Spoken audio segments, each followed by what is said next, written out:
Yo, hello. What is up, guys? Oh man, I feel beat. Hmm.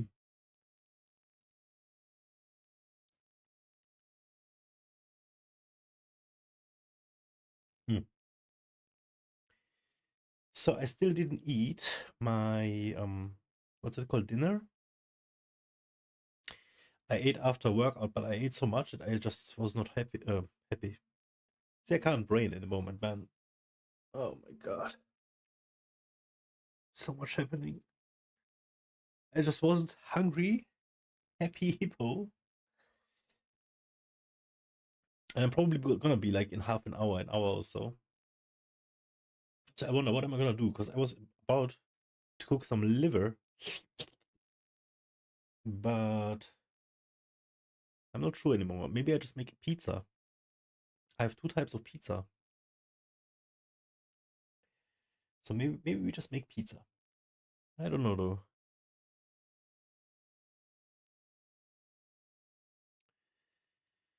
What a day, dude. I feel really exhausted. I got a new game to play, but we're not gonna play it now. We're gonna play it on weekend. It is called Scorn. And it's blood and gore and guts and mechanics and gears all fused, and it looks disgusting. We're gonna have a blast, dude. I heard it's pretty short, so I hope we're not gonna finish it like in one weekend. That would be sad. So I'm definitely gonna like try and stretch it, take my time with it. What I wanna play is Hellblade: Sensua's Sacrifice. It's a little older, but like you're playing like some kind of mentally ill schizo grill. I will talk about it when we get there. I wanna play Remnant 2. It looks amazing. It's like a shooter. Oh my god, it's insane. You fight against demons and stuff. But that one is actually too expensive for me right now. I think the price is gonna go down, so we're gonna wait a little bit.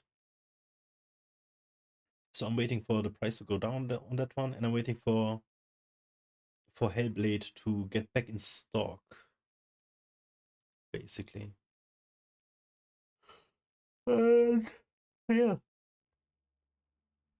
I'm eyeing Borderlands, the new one that is coming out. So I'm thinking to myself, should we play Borderlands 3 or 2 before? Should we play Borderlands 1? Should we play 1, 2, and 3 before? It's a bunch of gameplay. Let me see. How long is Borderlands 1? 22 hours for the main. If you're a gamer that strives to see all aspects of the game, you can spend 60 hours. Okay. What about Borderlands 2? 30 hours for the main story. And 130 hours for everything. And what about 3? Oh, they went down. 23 hours and then 80 hours with the 100%. That's Kekpega. Hmm.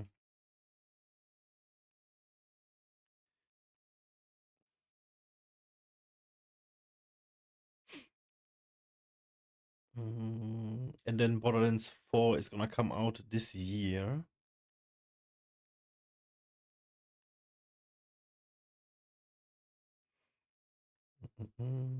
So we're gonna play Borderlands, the new one, for sure. We're gonna play the new Elden Ring, Gading Ding, and we're gonna play The Last of Us, the new one for sure. We're gonna play GTA, the new one for sure.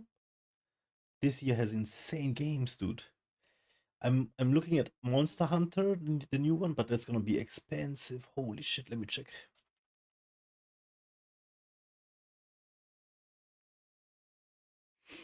Yeah, it's gonna be $70. So I'm gonna wanna wait for that one to reduce in price. That's the nice thing about games. You just wait and they go low in price and you buy. And what else was that? Uncharted, I think.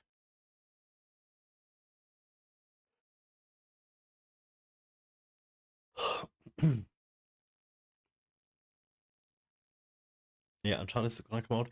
We're gonna make a like real good list on like a Google Sheet or something for you guys also to be able to click. We're gonna make like a command. And then whoever wants, he can also just type in whatever title. I can make that happen, right? And then I will check it out. But there is so many games to play. It's gonna get expensive, dude. But guys, that is what we're gonna do for the next 5 years. No, actually, for 4 years, for sure. And then the 5th year, I will be busy, hopefully. But that's how I'm gonna attack it. Yeah. I'm gonna align everything with the stock market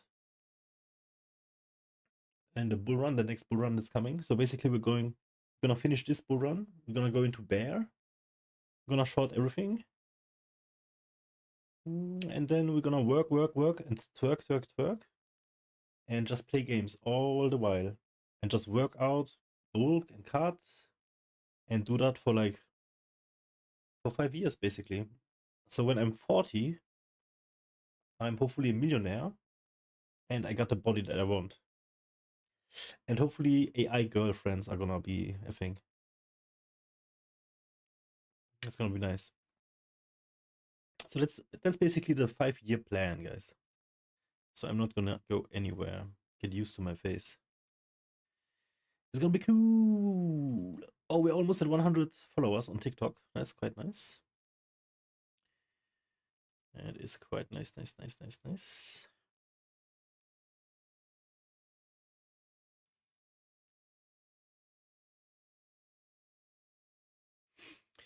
We need much more watch time on YouTube. I'm gonna try and make videos about topics that are going around in the world, like giga mainstream, sell my soul topics.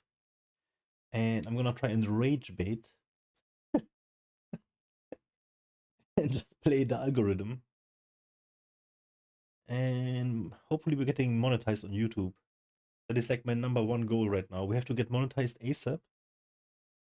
And then it doesn't matter what we do anymore. And then we can do topics that whatever we want. But for now, we have to be a slave to the algo.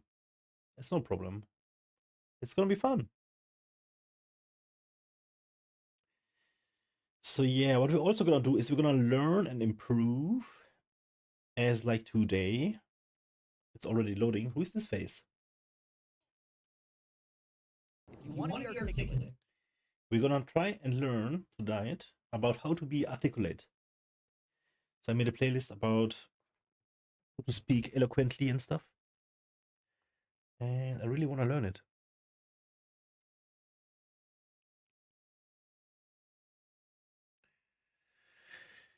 Because when I listen to people talk, like Mike Israetel or Jordan Peterson, I can't help but think, damn, I want to be able to talk like that.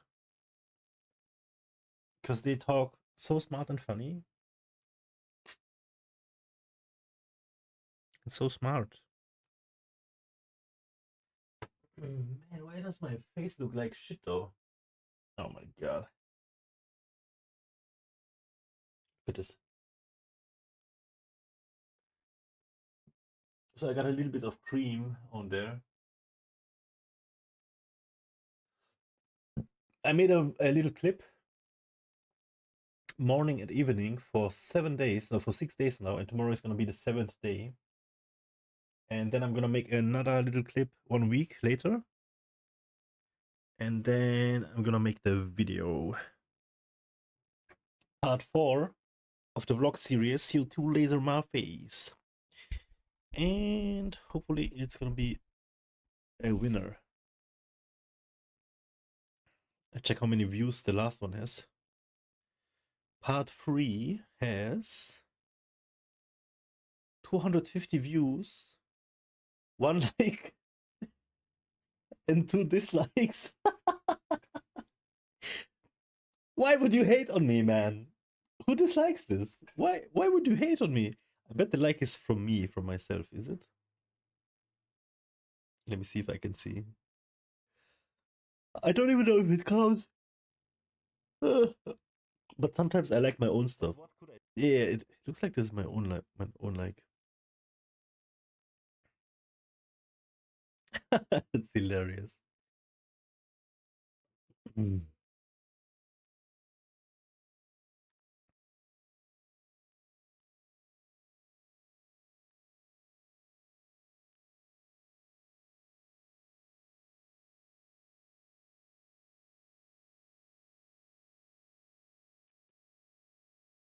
Hmm. Okay, so I got another video that I want to watch tonight. I got a bunch actually. Yeah. Also, I want to play Red Dead Redemption 2, but probably not tonight. I'm not sure. Maybe.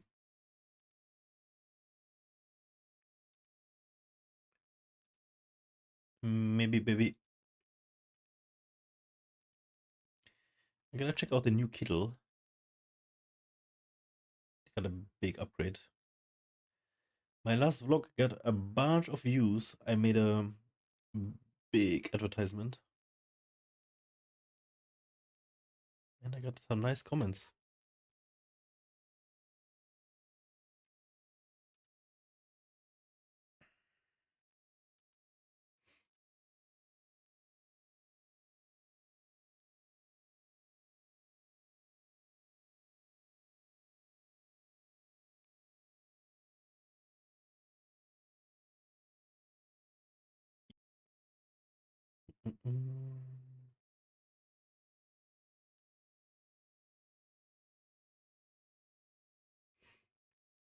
I will follow you from the very beginning. Forward to a million. Thank you.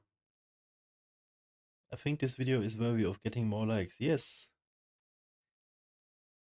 Yeah. Like it up, guys.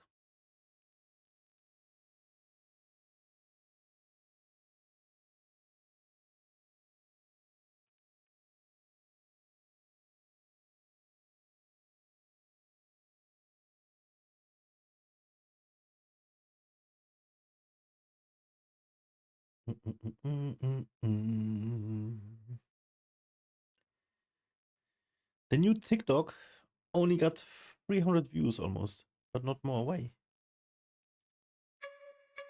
It's a good one. Look, I show skin and everything. I thought I broke the algo because you just have to show nipples.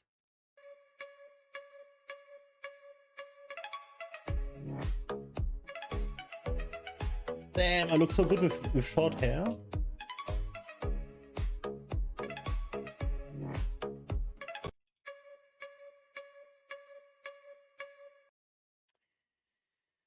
We're gonna go for long hair arc now, until I can do the thing like a man bun, and then in summer we're gonna.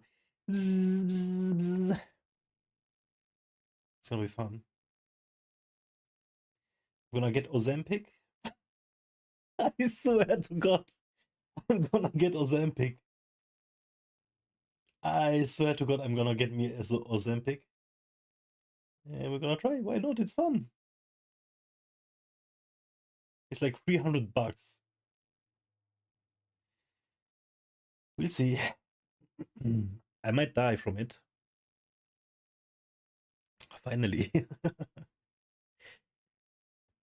Hmm.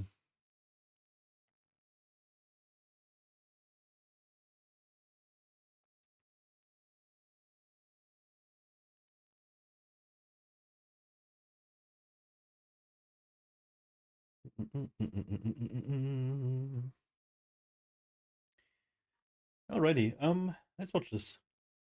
We're gonna watch on 125x speed, of course. Did I already put it? Where is the options thing? Oh,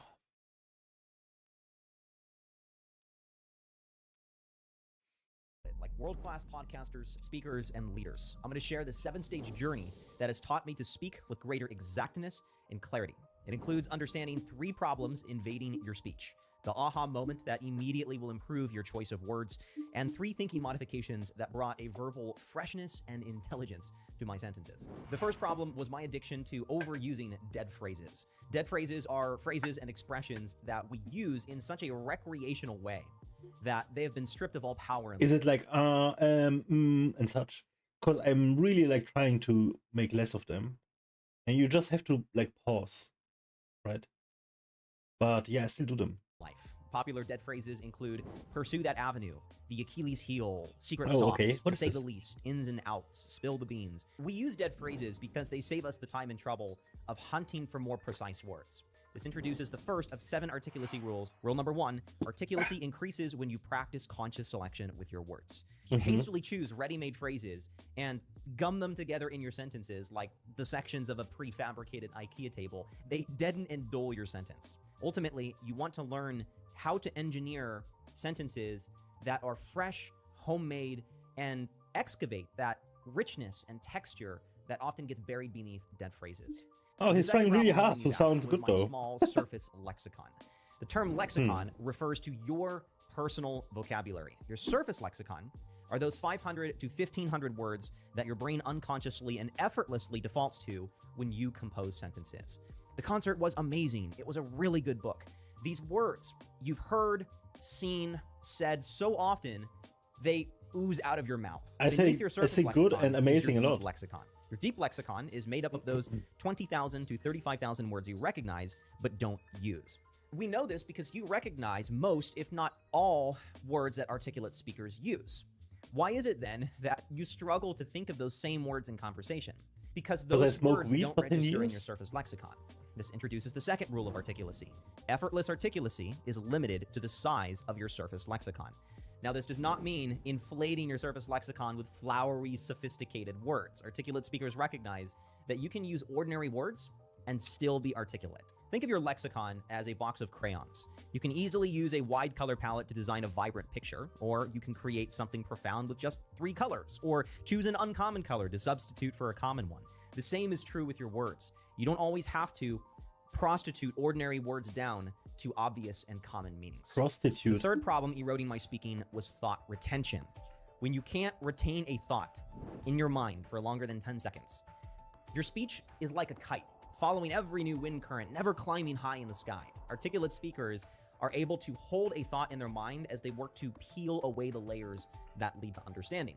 If you can't grip a thought in your mind, your thinking and speaking become superficial and scrambled. This is the third rule of articulacy. The longer you engage a thought, the greater depth you achieve with words. These are the 3 thorns in our tongue that prevent us from producing articulate speech. How did we come to this? Why do we battle with these issues? One day, I remember asking myself this after a particularly frustrating time of sounding juvenile and vague. I went to YouTube and researched the most articulate speakers I could find. It was then that I had an epiphany. Was my substandard speech the result of poor language inputs? I asked myself that question and wondered how much would I have to change the sources of language I expose myself to in order to influence my speech. To understand how my language was potentially being invaded by poor language sources, I began writing down each source of language that I exposed myself to for more than 10 minutes a day. I rated each on a... Okay. So YouTube, work, books, music, movies. You know, in my household, everybody was a Neanderthal, so I didn't really get any input from there. I had to like get my vocabulary from books and music, and then eventually it was like just the internet, right? And also the internet, I taught myself to speak English, and I was really, really good in English. All throughout my school career, I was like always the very best English speaker in every class, like through all of the grades. Whenever anything English related would come up, people would always look at me, ask me, and I would like baffle the teachers, right? I remember in my very last class, the last grade I was in, They were talking about something, and it came up like, what is the word for this and that, right? And I'm like almost disconnected from the class because it's so boring for me, right? It's just whatever. And I notice everybody looks at me, and I go, "What's up?" And they're like, "Yeah, they're waiting." And I'm like, "Oh, okay, yeah, yeah." And then they ask me, what is the thing?" And I go, "Da da da da da da," and everybody's like, laughing their ass off because it was so good. And the teacher he's just like, "Yeah, yeah, okay, okay." It was so sick, man. But that is the internet, right? I exposed myself to it. On a scale of 1 to 10 on how articulate and Now intelligent we I want to go consider each deeper. to be. If you want to do this for yourself, you can use this worksheet that's freely linked below.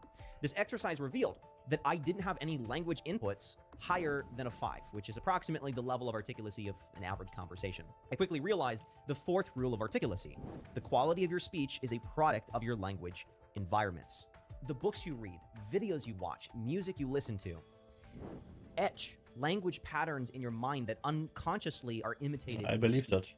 And since most people aren't articulate or thoughtful with their words, you're constantly exposed to high doses of vague, vapid, and oftentimes vulgar language. Your surface lexicon is the size that it is because you encounter those 500 to 1,500 words daily. When we first learn language as children, we absorb 3 to 5 new words every day. By adulthood, it takes a deliberate effort to expose ourselves to new and creative word combinations. In fact, the battle is preventing the shrinking of our surface lexicon. Think of your surface lexicon as an expanding and contracting circle. Interacting with fresh word combinations, such as when you read a book, temporarily expands the radius of that circle to usher in those newfound words. If those words are not put to use, they lose their place within the circle, as its nature is to contract to include only That's a your good one. most actively used words. Yeah, yeah, This yeah. is why great speakers read profusely. It is to keep that language heartbeat pulsing, expanding, Nobody's got time and to fortifying read their nowadays. surface lexicon. We can begin to improve our verbal health with the first modification I made to my speaking, the 3x5 language diet. This consists of 3 5-minute sessions for a total of 15 minutes per day focused on enriching your language. The first 5 minutes is spent reading an article I or read book on like chapter that's at least one level beyond your current average language I read inputs. during work. This exercise will That's expose all. you to richer language and help you solve poor thought retention, which is a symptom of constantly fracturing your attention like we do on social media with bite-sized content. If you Okay. don't know what material to begin with, start with this list. The second 5 minutes includes reading poetry aloud with the intent of learning rhythm and cadence. There's a misnomer that articulacy is memorizing the dictionary and vomiting flowery words.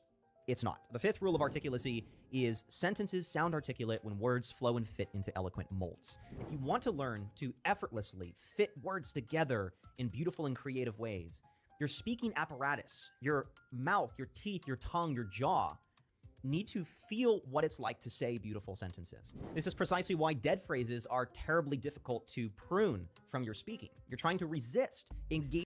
Okay, but these dead phrases, I never heard this before. Pursue that avenue across the board. I know that one. The Achilles heel. Never used it like this. Like when? Why? Time will tell. Okay, I know that one. To say the least. Yep. Ins and outs. Okay. Avoid like the plague. Never used that. Low hanging fruit. Also never used it. Deep dive. I guess. Secret sauce. Spill the beans. Okay. At the end of the day. I use at the end of the day a lot. And maybe deep dive. And the rest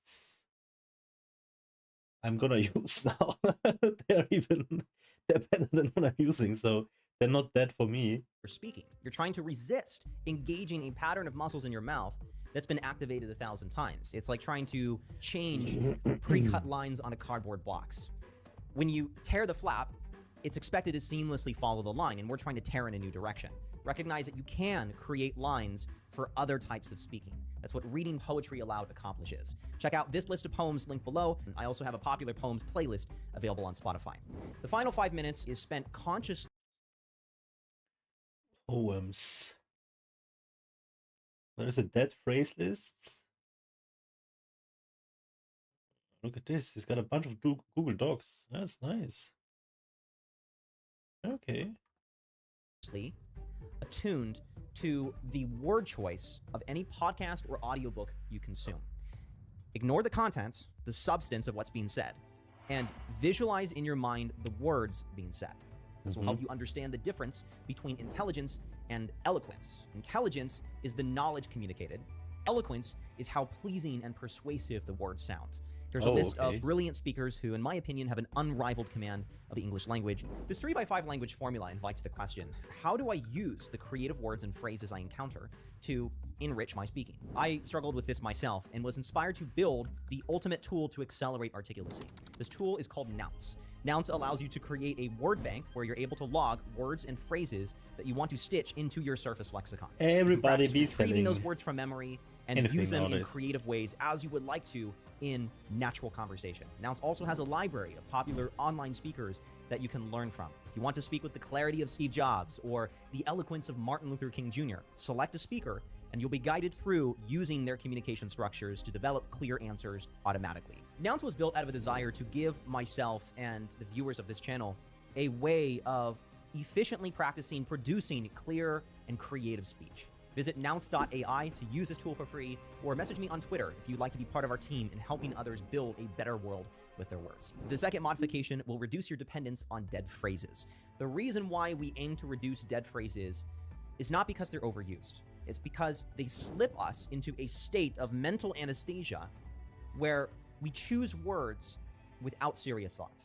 Noises come up from our larynx, our speaking instrument, but our brain is not as involved as if we were selecting the words for ourselves. The only way to gain back full consciousness it makes sense saying this is to descend past the dead phrase and into the heart of our thought.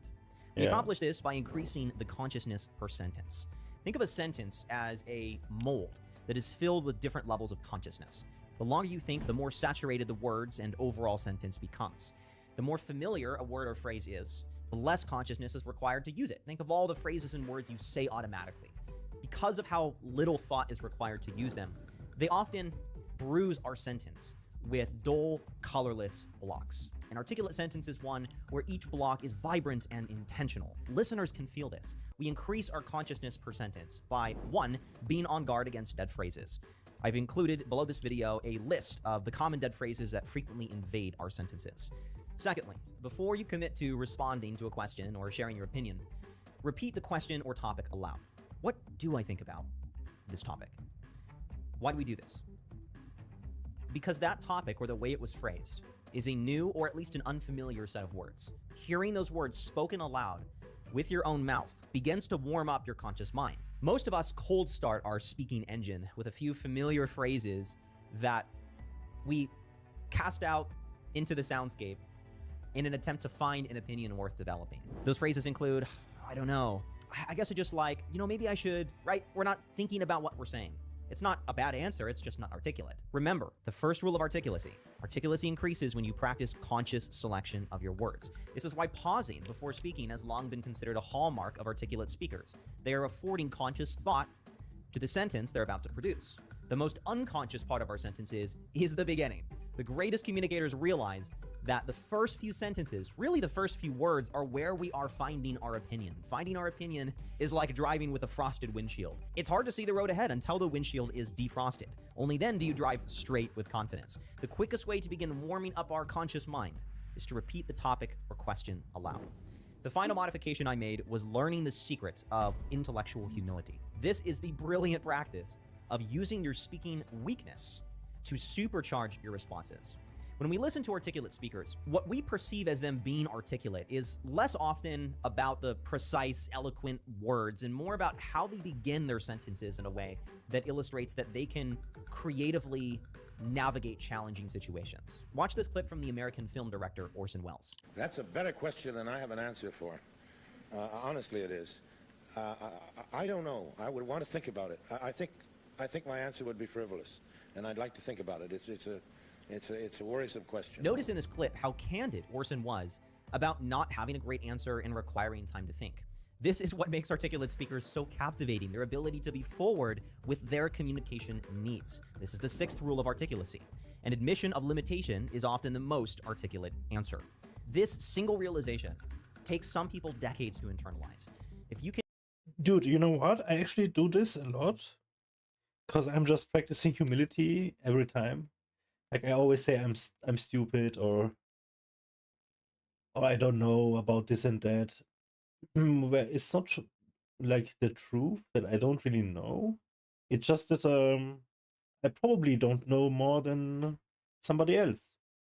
And then I use it as well in speech. And you know what happens in my surroundings? People think I'm stupid. And especially here, like everyone else that I meet, they actually like write you off immediately. And it's seen as a weakness, and it's negative, and it's bad. And like, man, this society is like just not ready for me, I swear. But I'm honest, like, there's no cap.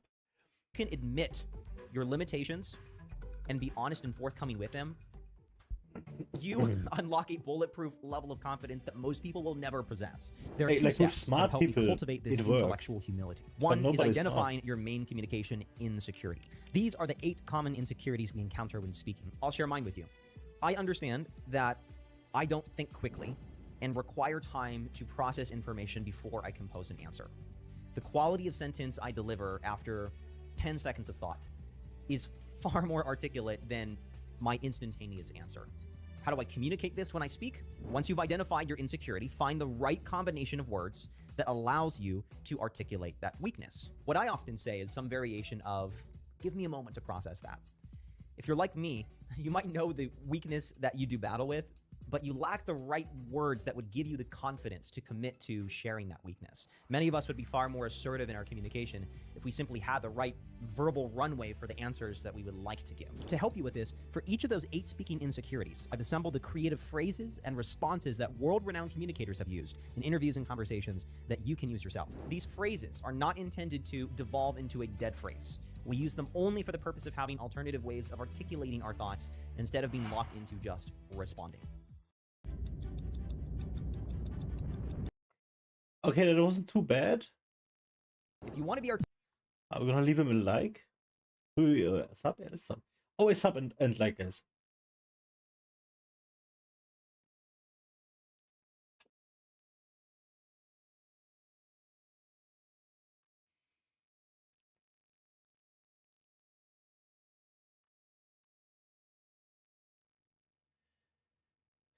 The more you read, the more sophisticated you sound. And you know what? Before we went into these videos and looking up anything about it, I already knew it's gonna be about reading.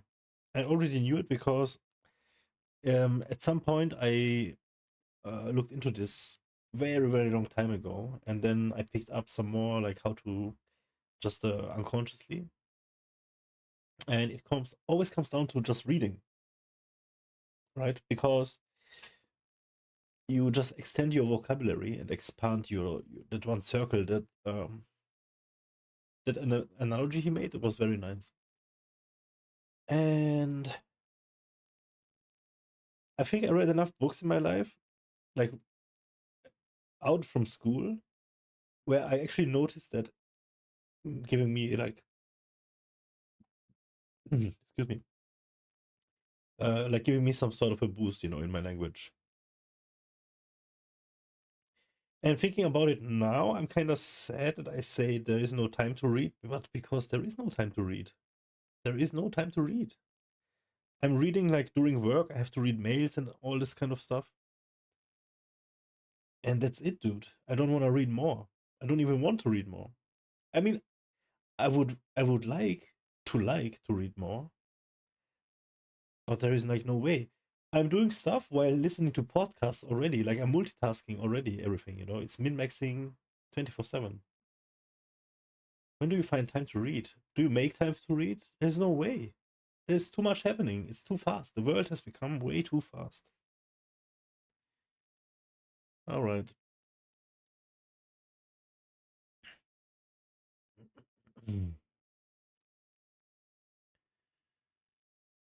I bought my nieces.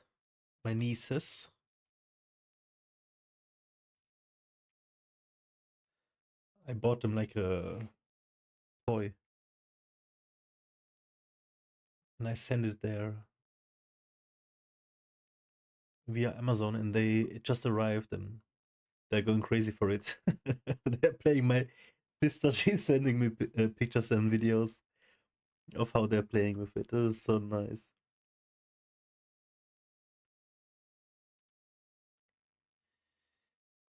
Okay, we're gonna watch another one. Just give me 1 second.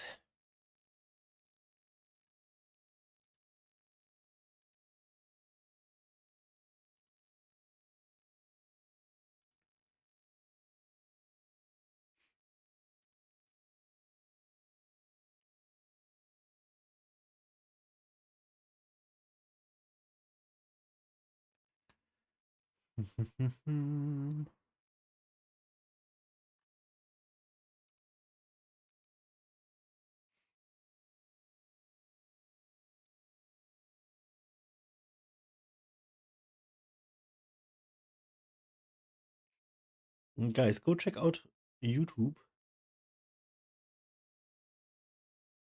and give me watch time on whatever you like. I got a bunch of videos. Sub, like, and comment, guys. Please, we need to get there. I'm on almost 330 subs now. I lost so many subs. I lost like all of my subs, dude. Because I was like a World of Warcraft channel only. And sadly, this audience does not want to see anything else. But there is no way I'm gonna play World of Warcraft, dude. Oh, was geht? Alles fit? Wo streamst du alles live? Auf auf YouTube, Kick, Twitch und TikTok. Quadruple. Alles fit?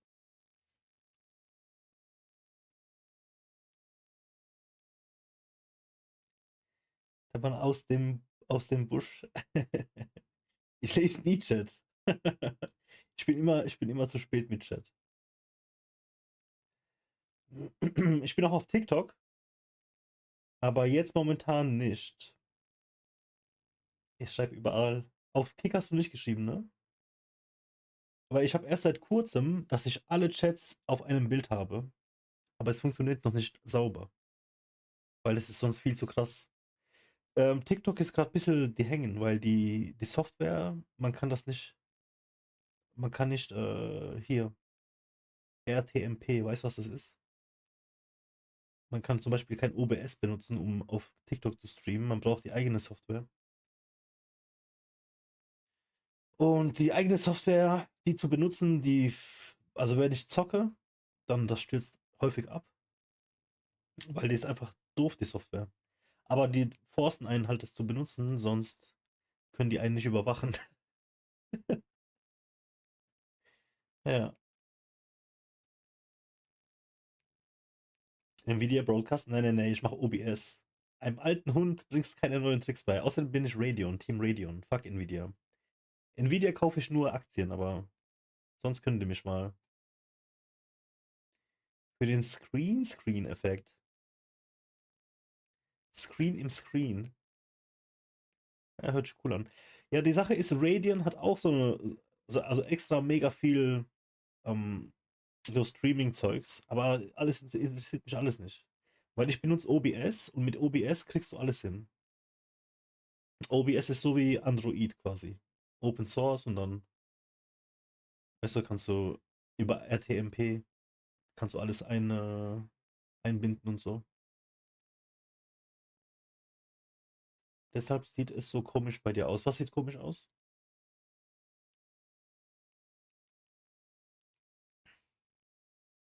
Mm.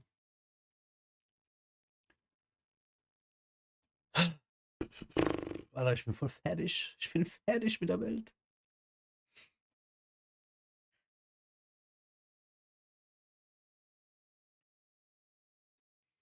Machst du schon, Hajo?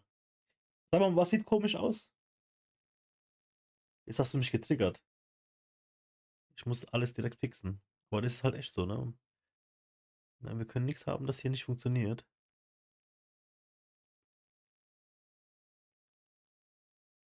Der Screen-Ausschnitt. Meinst du mein Layout momentan? Was sieht daran komisch aus? Hä?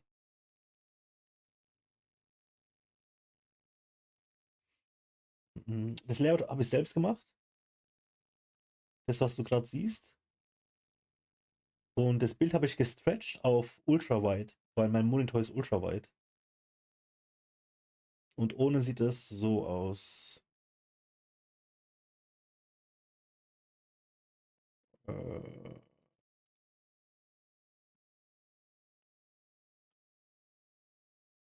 Klar, zu kompliziert. Warte mal, wo ist denn jetzt? Wo ist denn das?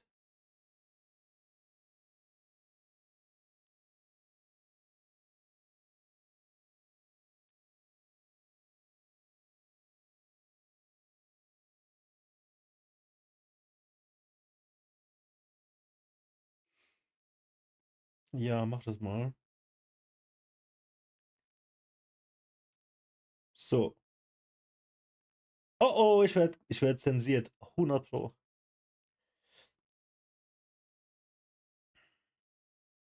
Aber das Layout habe ich selbst gebastelt. Und hier Intro auch, Intro-Screen, alles selbst gemacht.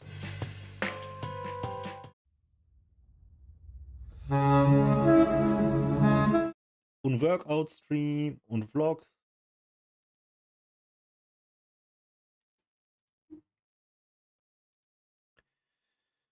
Mit Canva. Kennst du Canva?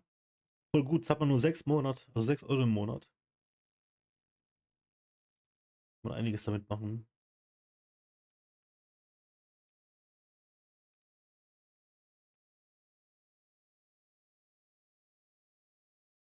Jo. Na gut, schön, dass du hier bist. Also wenn du bleiben magst, mach das gerne. Aber wir gucken jetzt weiter. Ansonsten, ich hoffe, bei dir ist alles fit. Bei mir geht's langsam. Langsam, langsam. Alrighty, let's watch the next one. So this is Joseph Tsar. Wait, that's actually... It's the same guy. Oh, looks like this is his niche, huh? Yeah. So I made a playlist. It's 11 videos right now. It's pretty good. Ich muss zocken. Was zockst du gerade? Das MMO, das ich letztens gesehen habe? Das war cool. Vorhin habe ich mir Scorn gekauft. Ich tipp's mal in den Chat. Das zocken wir am Wochenende. Und sonst zocke ich, also heute wollte ich eigentlich auch zocken, aber ich glaube eher nicht. Ich bin viel zu fertig. Momentan Red Dead Redemption 2. Gestern habe ich The Last of Us fertig gemacht und die DLC. Ultra geil. 10 out of 10. Black Ops? Okay. Alles klar, viel Spaß.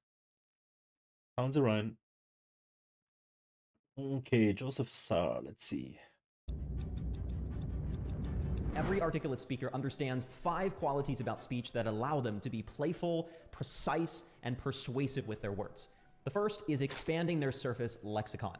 Your lexicon refers to your personal vocabulary, the collection of words you recognize and employ in your speaking. Each of us has a surface lexicon and a deep lexicon. I'll use my proprietary whiteboard technology to illustrate. So he's basically just repeating what he did in the last video. Which one is more?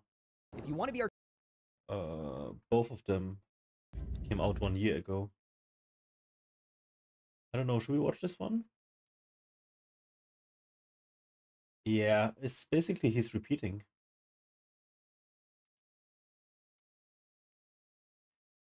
Junior vocal. No, this is the same stuff, man. He's just milking the niche, right? Okay, let's hop to the next one. It impacts almost Edema Loma. everything, from your ability to negotiate a 6-figure salary, to network effectively, to give moving speeches, to find a suitable mate, to grow on social media, to sell your products and services effectively. I'm talking about verbal communication, everything from speaking and articulation to the actual idea generation. Over the years, I've definitely developed my abilities to speak effectively and communicate my ideas, and I've had quite a few comments asking about how I got there, like how I've grown into the person I am when it comes to public speaking. And I wanted to share some of the tips that I've learned over these years. I know that there is growth, there is always room for growth, but I think these things have helped me tremendously over the years, and I want to share them with you, so let's not waste any more time. The first thing relates to studying language in books. Now, I had questions about, do I read any particular books around public speaking and so forth? And the answer is actually no. I don't think I've ever read a book that was specifically designed for, how to become a better public speaker, or, how to speak and articulate yourself in X or Y way. What I have done, though, is read extensively over my life. I'm talking about from the time that I was very young and in school.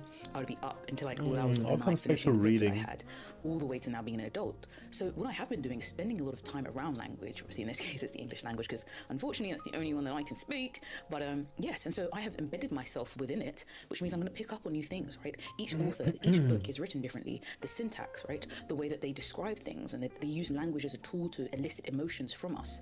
And the variety that you experience, if you like, with each of these books is the power in itself, right? But also, if you stumble across words that you don't recognize, I will look them up. I want to understand what this word means, which means that I'm building my vocabulary, right? That's what's happening as I interact more and more with these books.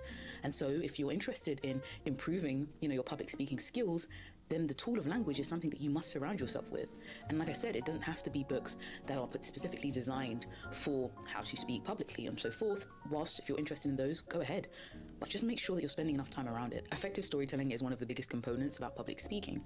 And if you're reading books, but actually it's not even just books, it could be blog posts and articles, it could be magazines, right? It doesn't actually just have to be a book, but it is just written communication, which translates into verbal communication, because that is effectively what it's founded on, right? That this is just in a different form. The next step is actually about studying speakers. So here things become a little bit more deliberate. Now it's not just about generally immersing yourself in language, but it's actually picking out the things that you find appealing or that you actually shy away from when you hear people speak publicly, or whether it is something on like YouTube and you're wondering what it is about this person and the way they're speaking that is able to entice me or is able to grab my attention and keep it, or why I like listening to them for extended periods of time, why I like the way that they tell stories. So this is where you actually watch people and take notes, and I try to do this in any situation that I'm in, especially if I'm watching someone live, right? I recently, well, not that recently now actually, but I did attend an SRE event which happened over 2 days, and there was lots of speeches, right, from different people in the industry, and I actually wrote down, as much as I was writing down the notes about like the technologies and the frameworks and all these things, when I had a speaker that really captured me, I would write that down in the notes about why that was, right? Like, there was one lady who used like a lot of humor and she used memes, but she also had a picture of her dog up there and she spoke a little bit about her dog, so she personalized herself. It wasn't just a random person there speaking about, whatever in the SRE world or monitoring and alerting. She made a connection with us, right? And then, like I said, the humor, we were laughing, people were engaged, like what's gonna be next on the slide. She also didn't use loads of words on these slides, and I know this is such a basic thing, but when people are presenting, a lot of people still do this, right? I've done it before as well, but the fact that there wasn't too much going on meant that I could focus on her, but there was enough to keep me kind of guided. There was enough structure for the flow to work effectively. And on the opposite end, I remember being in a talk and thinking, this is actually boring. And I don't mean to say that in a rude way, because I'm not saying that I'm the best talker or I'm the best public speaker, but I was bored and I looked around and I wasn't the only person who was bored. And trust me, it's not easy to speak publicly, and I don't want to downplay this, but I want to be honest, because if we're honest, we can pick apart why that is and then, embed that in our own process. And there were things that I noticed, like the pace, like I said, things on the screen, there was loads and loads of writing, or, the person actually was taking a long time to get to what we were interested in. And that was something else that I noted in my notes, which was get to the main feature as quickly as you can to engage your audience. And so I actually wrote that down, right? Like that I wasn't quite engaged with the speaker and it was really hard to concentrate because of X, Y, Z. So next I actually want to take a step back and talk about idea generation. Basically the foundation of the things that you're going to talk about, whether it be in a situation like this, like I said, YouTube, or a speech on a main stage, or actually maybe in networking events, or if it's going to be in a one-to-one with a potential employer. How do you kind of craft and structure things in a way that makes sense? And one thing that I have found has been very, very helpful to me is the fact that I have engaged with a multitude of disciplines effectively, right? I love the sciences, I love the natural sciences, I study geography, but I also love art. I have read books in all of these domains, right? Even physics. As you engage with all of these, you start to find links. And one really powerful thing that people use in their speeches is examples, right? And they thread things together. And it's easier to thread things and pull from examples that may resonate with you and the next person, when you're engaging with multiple disciplines. It's like people who understand psychology often can wield that in their speeches to make you feel a kind of way, or to link something they're talking about in finances and the financial world with, your day-to-day and the emotions that you feel when you open up your bank account and so forth. And things start to become a lot more interesting and therefore a lot more engaging. So that's the tip I have for this. Don't be afraid to interact with information from a number of sources. And this doesn't just have to be books. It can be documentaries, right? It can be YouTube videos. It can be books, but it can also be magazines. It can also be the talks you go to.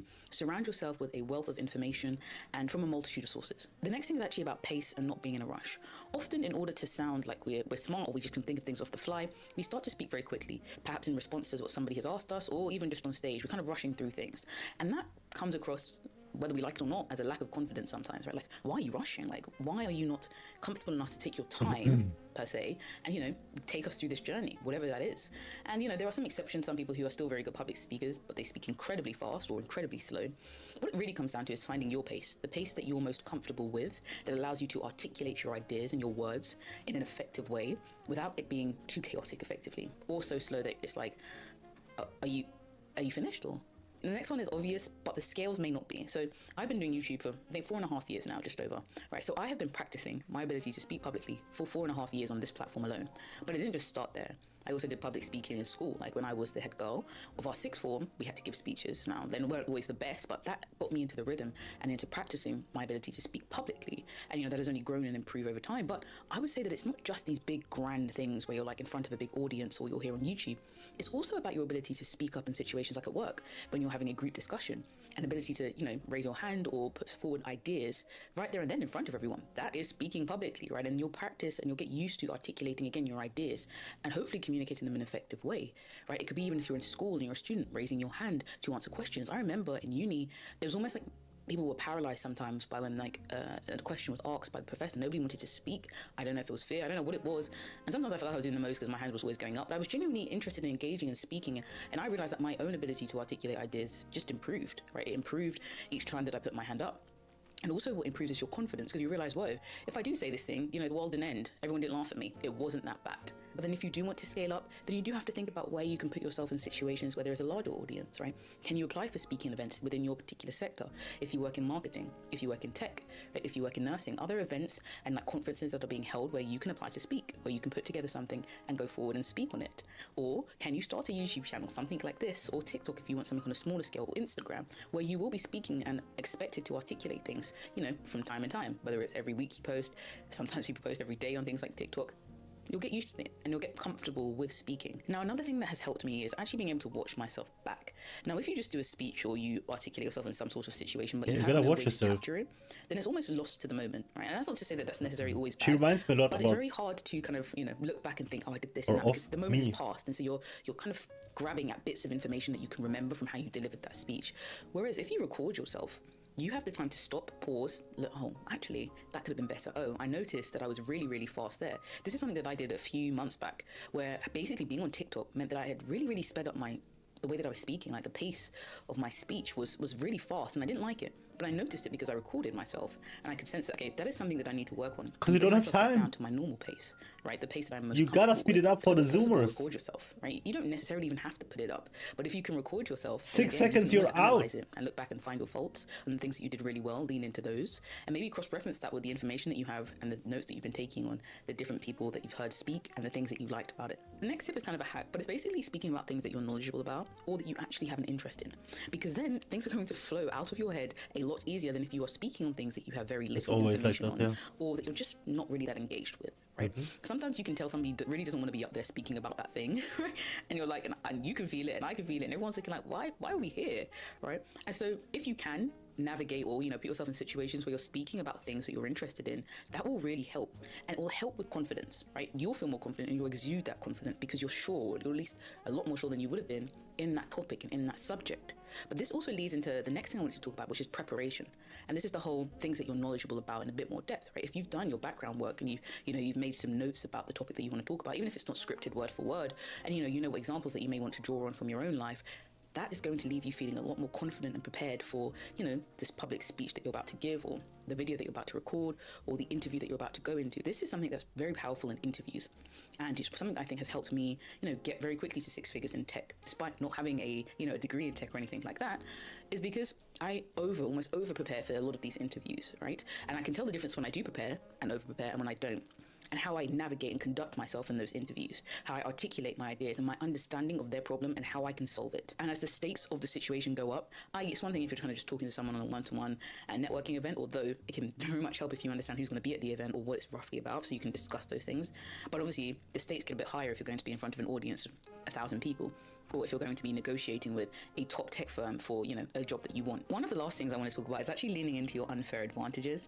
So one of mine happens to be my voice. apparently. I'm just saying that's what people have said to me, right? And so it means that I can start to use my voice in a way that I know will probably help with my public speaking, right? It will help with the way people engage with me and the fact that they like listening to me. But for other people are really quite funny. And whilst I think humor can definitely to an extent be learned, there's some people who are just almost innately funny without really trying.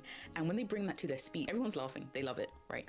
And so what is your unfair advantage, right? What is it? And sometimes it is just how knowledgeable you are on a particular subject, which means when you get up and stand there, you can talk and you can riff on these points for a long time, or actually the opposite way in a very concise way, which is actually, I didn't have this on my list, but now that it's just come to my mind, it's actually not about how long you can talk for, but how concise you can make some of your points.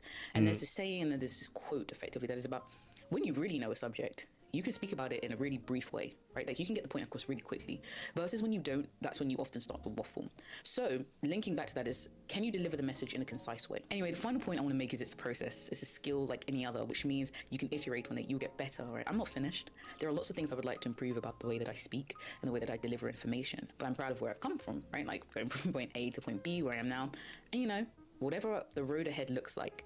So don't just think that it's like, oh, well, I'm just not born with it. This is not that thing, right? This is a skill like any other. Can I improve that skill, dude? Is it too late? If it's something that you can learn, then we can maybe learn it, but it's gonna be hard. You know, man, if I could listen to myself speak when I was like 13 or so, I would speak like really, really, really fast. And with such a heavy accent, I would speak so fast that people would make fun of me. That was fucking nuts. And at some point, I got self-conscious of it. It was like 13, 14 years old or something. 15 maybe. Very late. Because I only had Neanderthals in my family, so...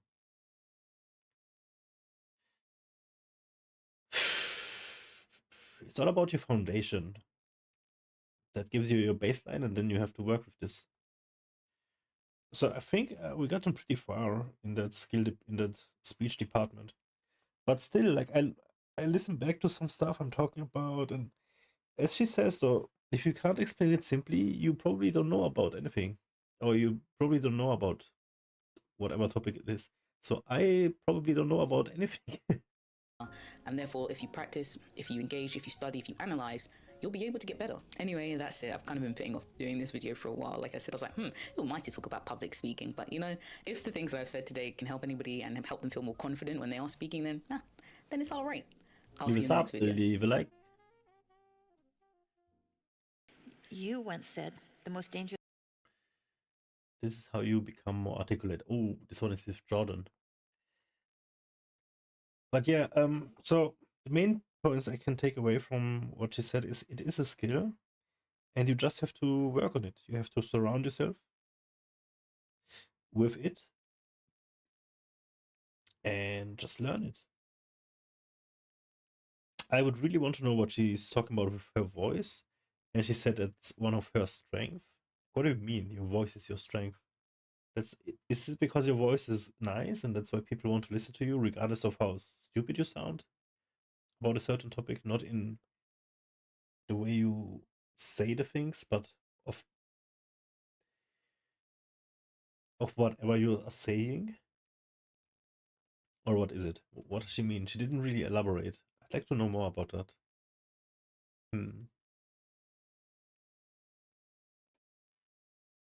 It's cool though. Starting to look this up now. I really like.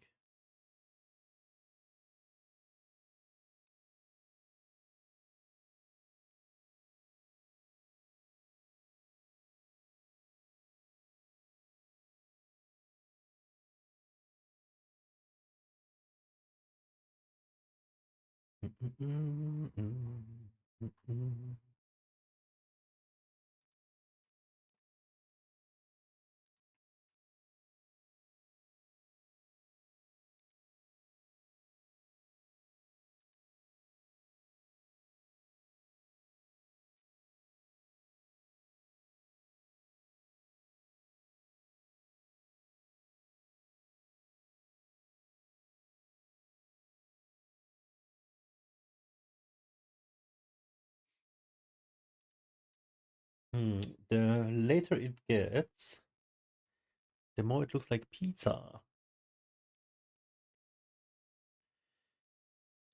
I put one in now, and then we can eat it soon. I think that's the play.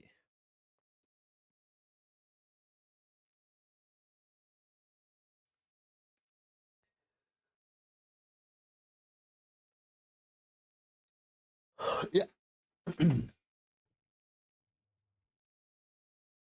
me punch one in.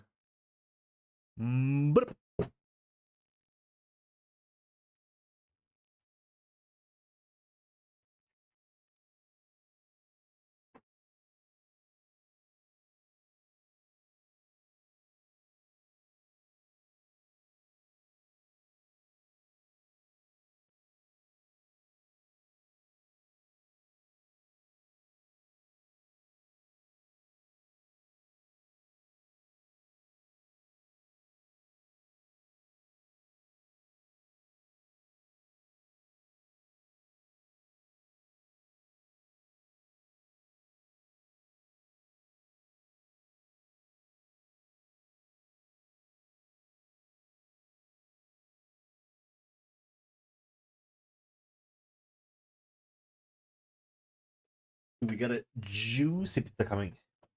Mozzarella, salamis, tomatoes, and pesto. I think it is. Like some green stuff. Green stuff.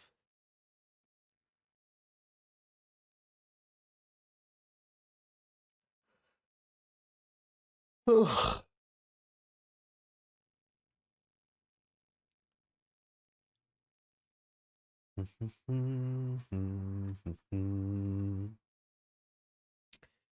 All right, let's see.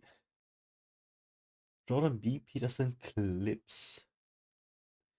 I already sub and like. Dangerous person is one who is articulate. What would you recommend to one who wants to learn to speak in a more articulate manner?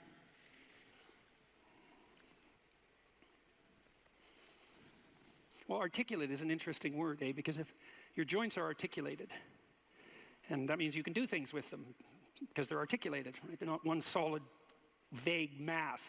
They're differentiated. And someone who's graceful is articulated and compelling because they're articulated. And speech is a form of articulation in that manner because the act of speech itself is extremely complicated. It's a very complicated motor activity, right? It's a very complicated action to dance with your tongue, let's say. And it is definitely the case that there is no more exceptional form of the capacity to be dangerous than to be articulate. And one of the things that really shocks me, and part of the reason that my son and I and our coworkers developed this essay app, is that young men in particular are never taught this. It's like, well, why be literate? Well, do you want to be competent and dangerous, or do you want to be vague and useless? Because those are your options, and I don't care what your job is. It doesn't matter what you end up doing. You know, if you're a plumber, with great respect for plumbers, by the way, and you're articulate, you can negotiate with your clients, you can introduce your coworkers, you can make a case for your employees, you can advertise your services, you can think through your problems. You're firing on all cylinders. Our whole culture is based on the idea of the supremacy of the word. Our whole culture is based on the idea that it is the word itself that extracts habitable order from chaos and possibility. And the reason our culture is predicated on that is because it's a deep truth. And to the degree that our culture actually embodies that, it works. So it's a great thing to be articulate. And it would be so lovely if our educators were wise enough to communicate this appropriately to young men who are striving forward, and to let them know in no uncertain terms that if they want to make themselves into forces to be contended with, that there's no surer route to that than an exceptional poetic literacy. Now, it's not like young people don't have an intuition of this. There are reasons they admire rap musicians, for example, who are often extraordinarily articulate in their performance and their capacity for spontaneous poetic utterance. And certainly, that's true. The greatest people I've met, including great warriors, you might say, are great in no small part because they're articulate. I know a former special services, special operations soldier, Jocko Willink. Some of you might know about Jocko. Jocko is insane. And wakes up about 4 in the morning. 4 feet wide and about 3 feet thick, and he's one tough son of a bitch. I'll tell you, you don't want to mess with him, and he knows perfectly well and is very capable of articulating the fact that his success as a eminent warrior is in no small part dependent on his ability to communicate. Because he could communicate well, he could listen to the men who were under his command. Because he was articulate, he could explain to his superiors the situation on the ground. Because he was articulate, he could make a case that the men under his command who were deserving would be promoted. Because he could think in an articulate manner, he could plan strategically and not lose battles. Okay, so that's the case for being articulate. And what's the alternative? You want to be inarticulate? You want to say and like and and pause and stumble? And, no, I feel so bad. To formulate a strategy, I feel so stupid. Be unable to elucidate a vision, be unable to compel and convince other people, to entice them with your articulated vision of what might be. You want the opposite of that? Why would you want that? You would choose awkwardness over grace? It's preposterous. It's beyond foolish. And I cannot understand for the life of me why this case isn't made in a compelling manner, particularly to young men. And I know it's not being articulated to young men because they're dropping out of the educational realm in droves. And it's unbelievably sad. So, how do you become articulate? Thank you. Well, by paying attention to what you say. That's a good start. And what do I mean by that? I mean pay attention to what you say. So you can think of this as an analogy. So imagine that you're trying to walk across a swamp, and the swamp is murky, but you know there's a path. You know there's a path of stone under the water, but it twists and moves. And if you stay on the path, you won't drown. The crocodiles in the swamp won't devour you. And as you walk forward, you can feel with your next step where the stone might be. And then you feel it's solid. Then you take that step, and then you do the same thing with your foot again. You search, and you find out what's solid, and you step on it, and you move forward in that manner. That's what you do with your words. It's the same thing. You feel, and you feel, is this the right word? Is the fact that I'm uttering it putting me together and making me intact and stronger, or is it tearing me apart and making me dissolute and weak? And you can learn to do that. I learned this in part from reading Carl Rogers, who's a great clinician, and Rogers believed that the integration of language and action was a necessary precondition for operation as an effective clinician, that you had to align what you said with who you were, and that one of the things that your clients would be evaluating you for was that capability. And you might say that someone with that capability manifests themselves as genuine and trustworthy. And more than that, I would say also as compelling and interesting, although that can be gamed. But the entire combination that emerges out of the domain of articulate. See how self-critical he is? It's not only himself, not easily. But like also his message. Your way. I noticed 40 years ago when I started thinking these things through that like it. Much of what I said actually made me feel weak. I didn't know why exactly, but sometimes some of the things I said didn't have that effect. They weren't accompanied by a sense of shame, let's say. They weren't accompanied with a sense of vulnerability. They were solid. And at the beginning, that was probably only about 5% of what I said. The rest of it was instrumental. You know, it was language I was using to get my way in the manner that Tammy described when she introduced me tonight. There was an arrogance in my use of language that had to do with the desire to attain proximal victories, right? To appear smart, let's say, to win an argument, something like that. A very different idea than merely feeling my way along to see what word was appropriate for what moment. But you can learn to do that. And you can listen to yourself, and you can stop humming and hawing and using like and you know and fillers, and you can take the time necessary to craft your words carefully, and you can practice merely saying what you believe to be true. And you can read great writers, and you can write about what you think about the problems that obsess you. and you can become articulate as a consequence. And there'll be nothing about that that isn't the adventure of your life. And so it's a moral endeavor in some real sense. Right? To become articulate is to become the master of your own tongue. And to become properly articulate is to make the word divine and to treat it in that manner and to decide whether or not you believe that it is the case that the divine word creates the order that's habitable and good. And if you do believe that, well, if you don't believe that, then what do you believe? And if you do believe that, well, go all in. See what happens. See what happens if you become articulate.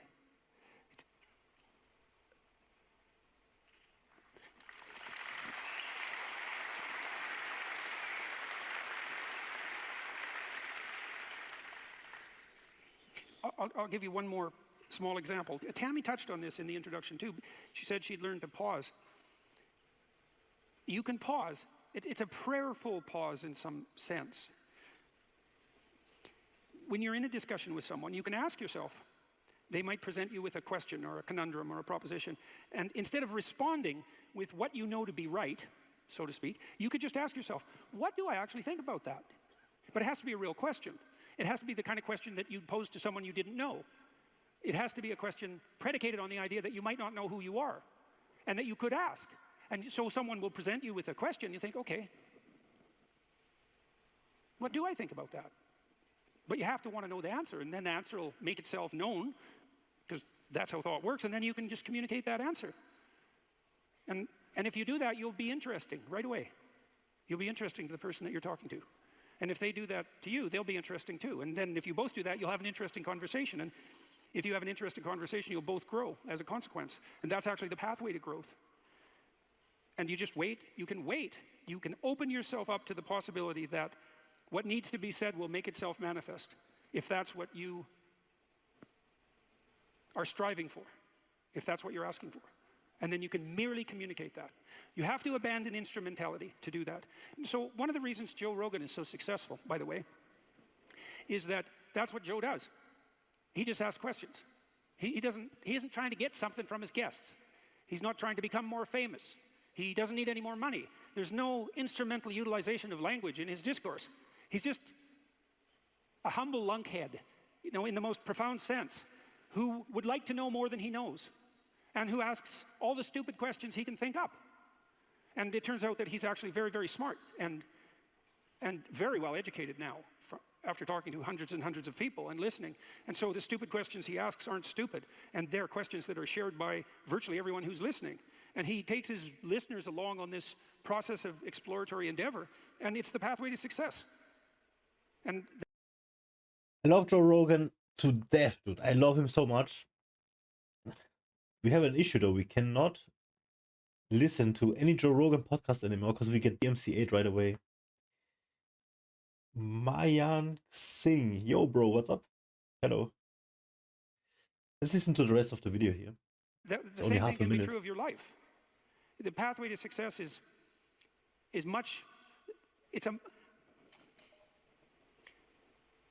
if you're guided by the spirit of honest inquiry and every word you say is reflective of what you believe to be the truth, then the pathway that you walk on is a golden pathway to success. And I know that. I know that to be true. If you want to improve your speech, just...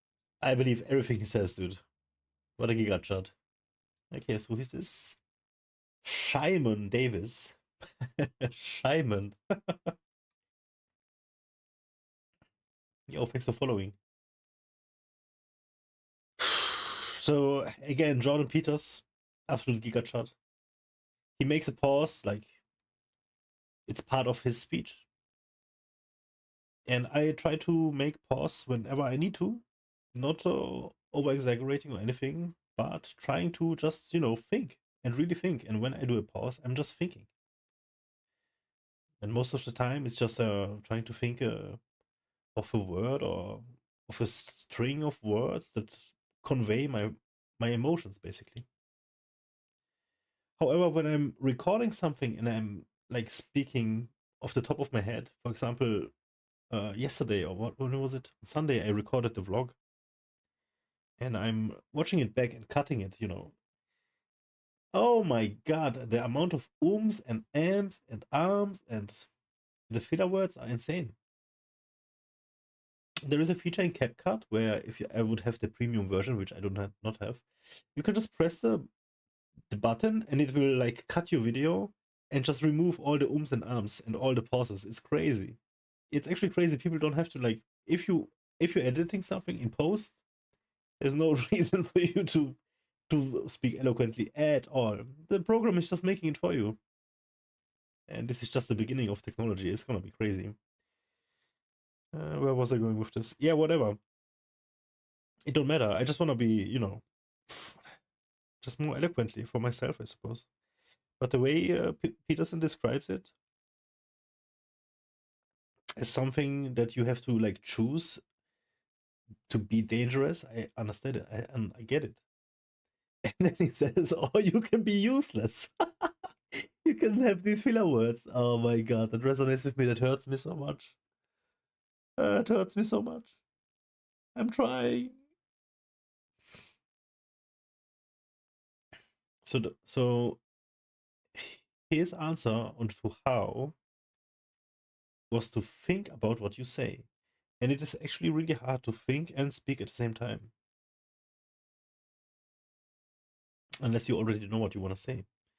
And that comes back to what Adamana said, where if you don't know about a certain topic, then you can't really explain it in simple terms. So you basically do not know what you're talking about. Therefore, you gotta have to stop and think, right? So how much do we really know? How much do I really know? I guess it always depends, on what you're talking about. I don't try to see a fault here in my. There's nothing that I can, you know, fault myself. Because after all, we're just exploring, trying to grow, looking up things that I have never looked up before, and obviously we're not gonna know about it, right? But it's just speech, like the basic. Just basic. Not saying ooms and arms. It's, I think, a good step for sure. I like how he says to be dangerous and the plumber analogy and everything. It's not even an analogy, dude. It is actually just straight up facts. Whatever you are, like whoever you are, if you can speak, you can get somewhere. So yeah, it was a great one. Never disappointing. Jordan.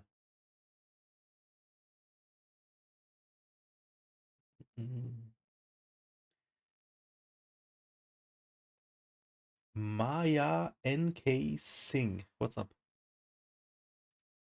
What is this name? I almost got a stroke saying it out loud.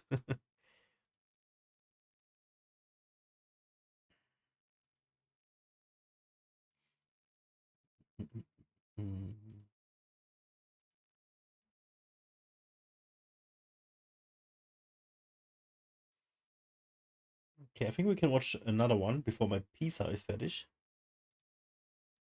And once she is finished, we're gonna feast. Alright, let's check this one. By Shimon Davis. Talk. But since you clicked on this video, I'm gonna give you a little bit something more than that. I'm gonna give you a few tips and exercises or two to help you speak more clearly and a little bit more comfortably. I'll make a separate video about speaking confidently, but I got you. So first and foremost, how old is he?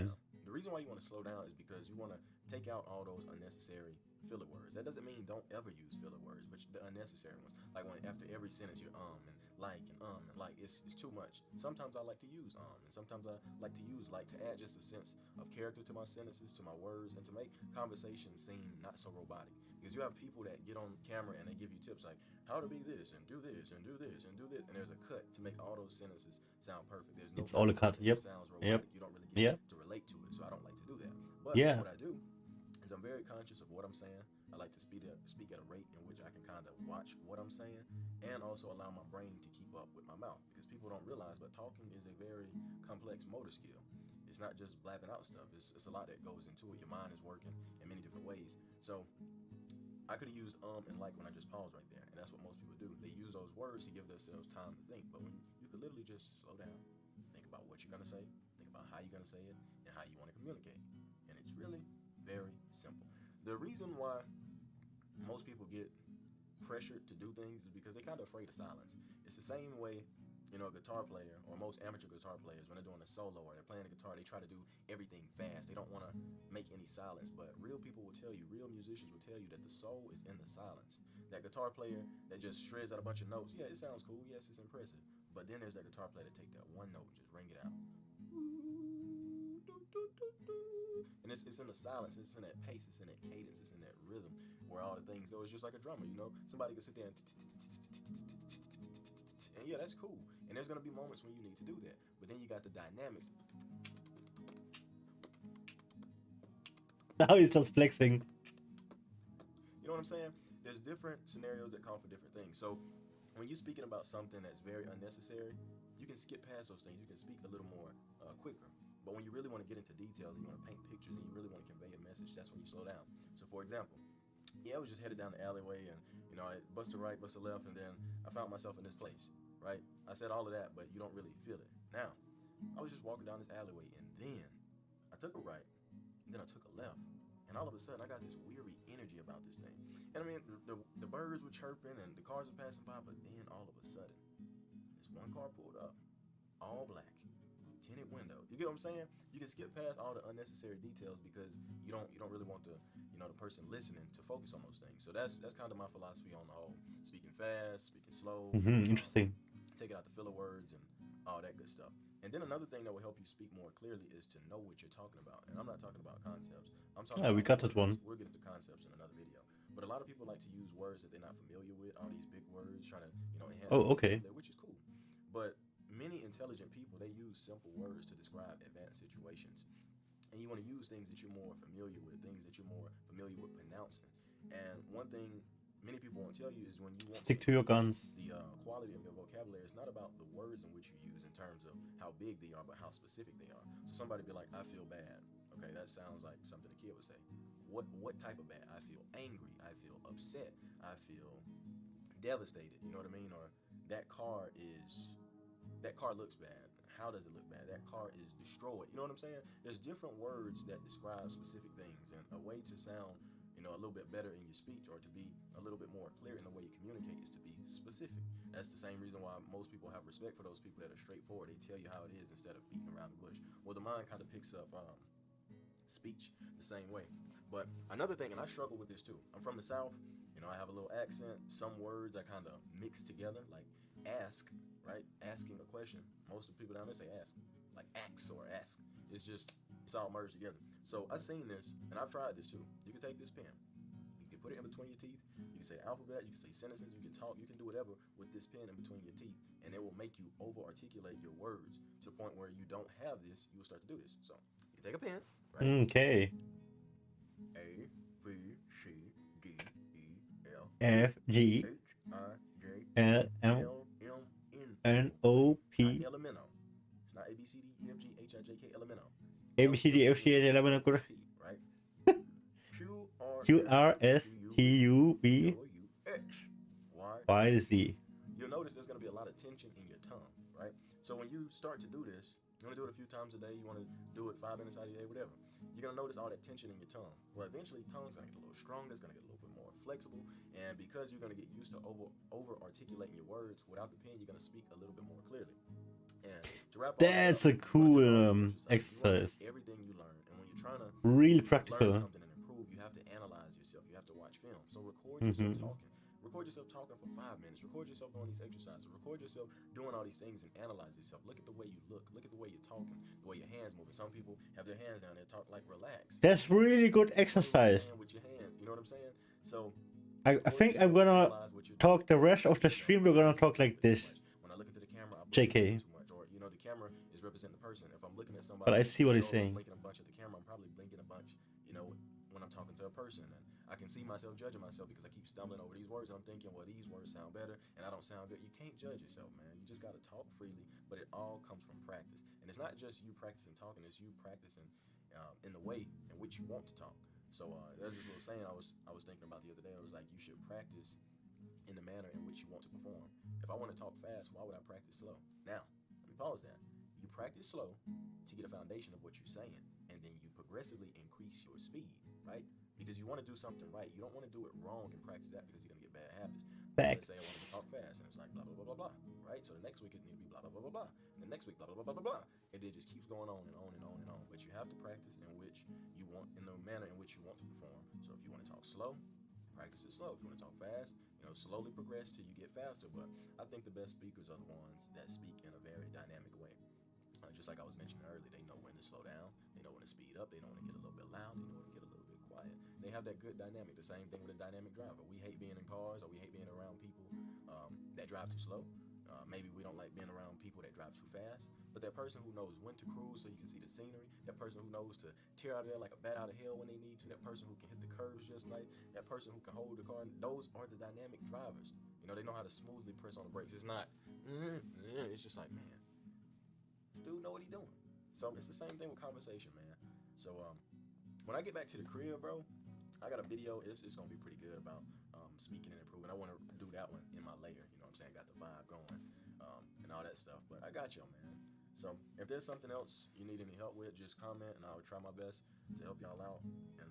And with speech or anything. And if it's something that I'm missing or I'm not pointing out, or there's something that I do that you kind of want to replicate in a way, or if I inspired you in any type of way, whether it's speech, charisma, whatever the case may be, just let me know and I'll try to get that information to you. But it's always a pleasure talking to you. I love you. I appreciate you. And get on that speaking, man.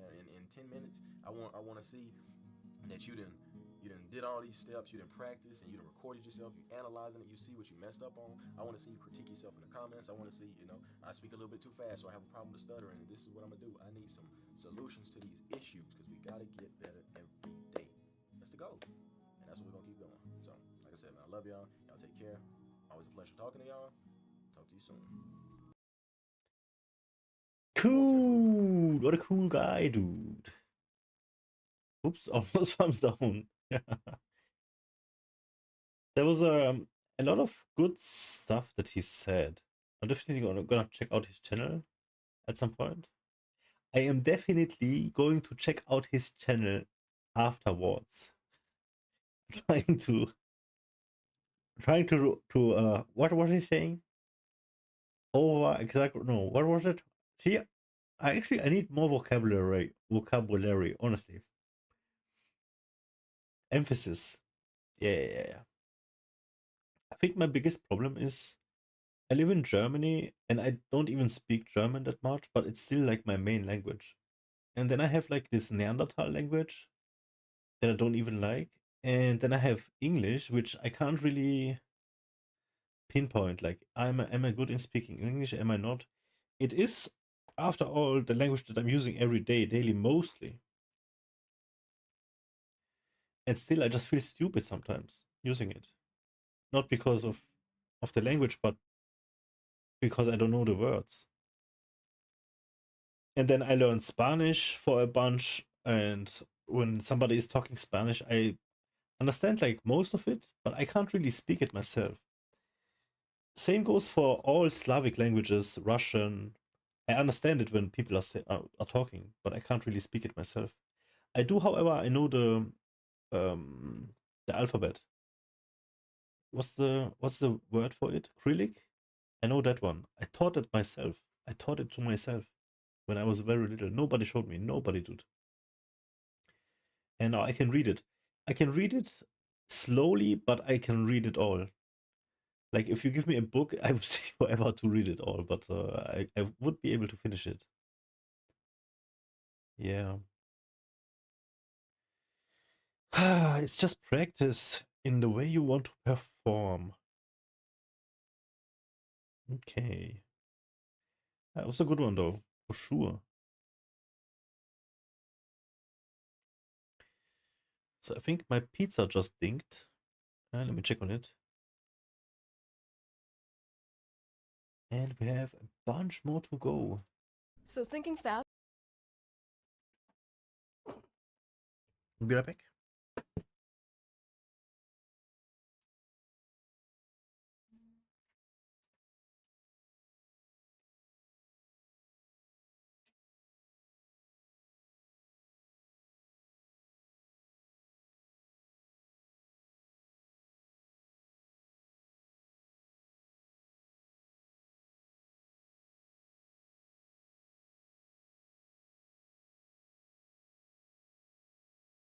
Oh, the pesto smells amazing. Give it another 5 minutes. Oh, this one is 32 minutes. She's so pretty.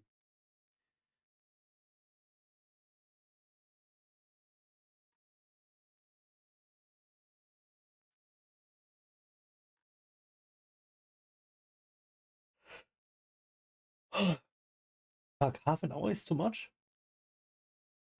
for a guide like this.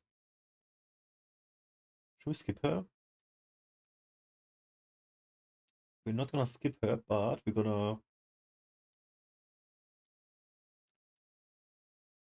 Can I move her down?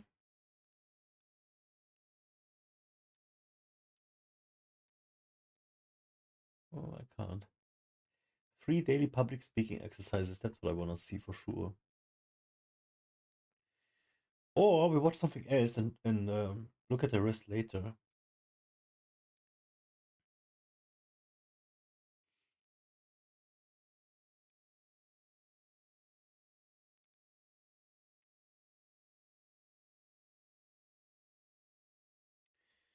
Hmm.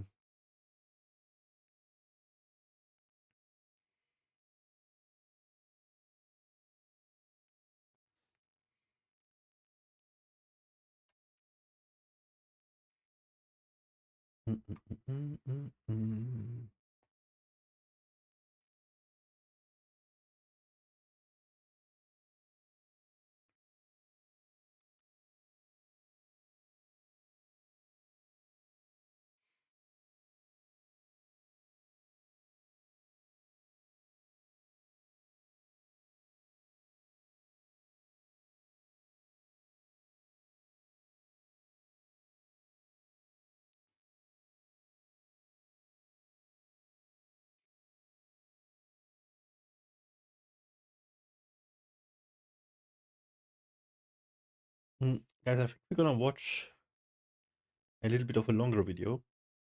And we're gonna postpone the language stuff. I'm gonna upload this one though. Like all the ones we watched before now. How many was it? Like 4? It could make like an hour video. That's cool. And then we're gonna make like part 1 at some part 2 at some point. Alright, what's going on, y'all? But there was a vid that I wanted to see.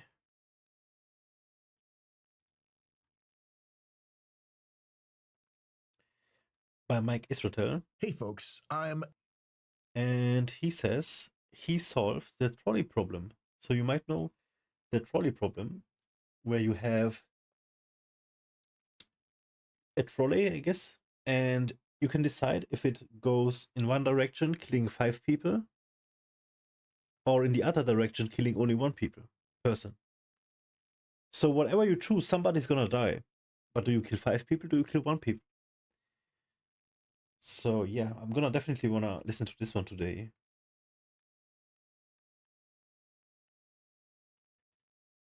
And first we have to eat. It's gonna take me like 10 minutes or 15 or so. We can watch something in between.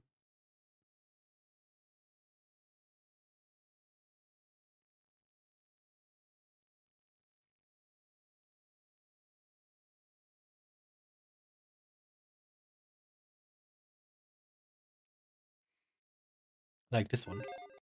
10 modern games with 2000 swipes that are too good. So we're gonna be watching this one.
Let's see.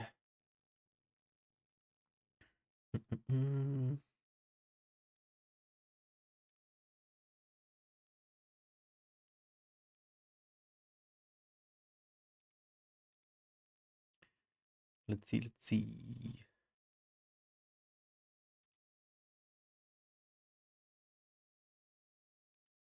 So another one I was gonna watch was this.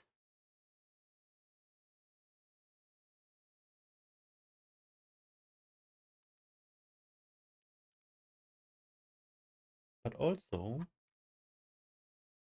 it's got like a before you buy. So I looked up a few.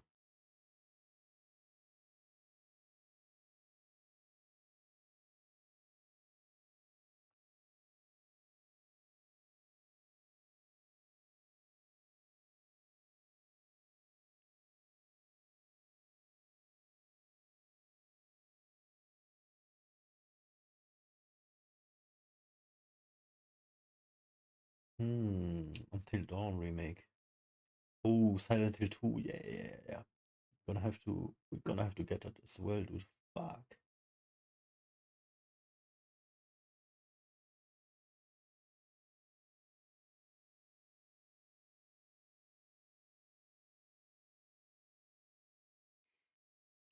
Fallout.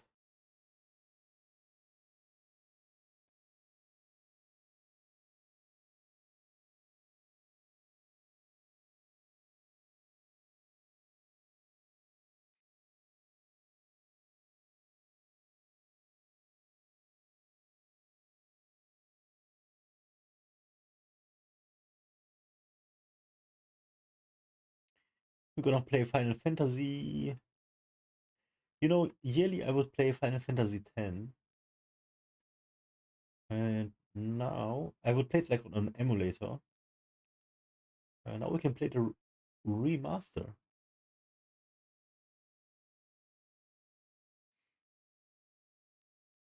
So that would be cool.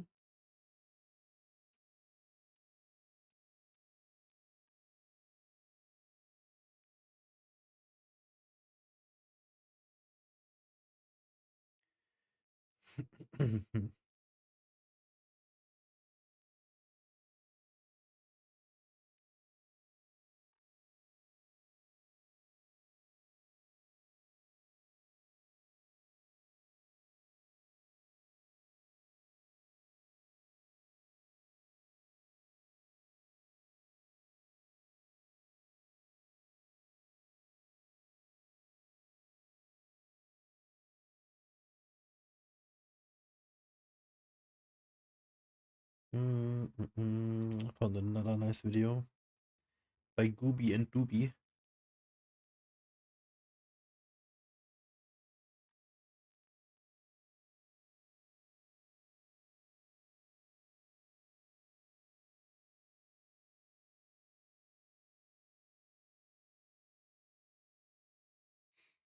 Gooby and Doobie, what a nice channel name.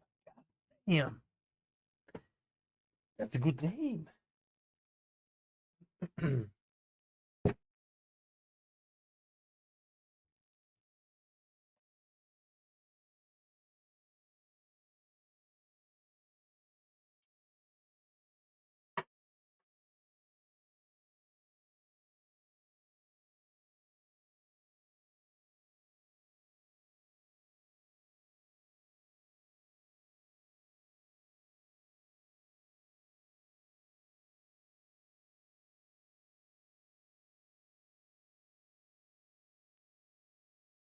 Okay, the pizza is just done. It's gonna take a while to cool off, so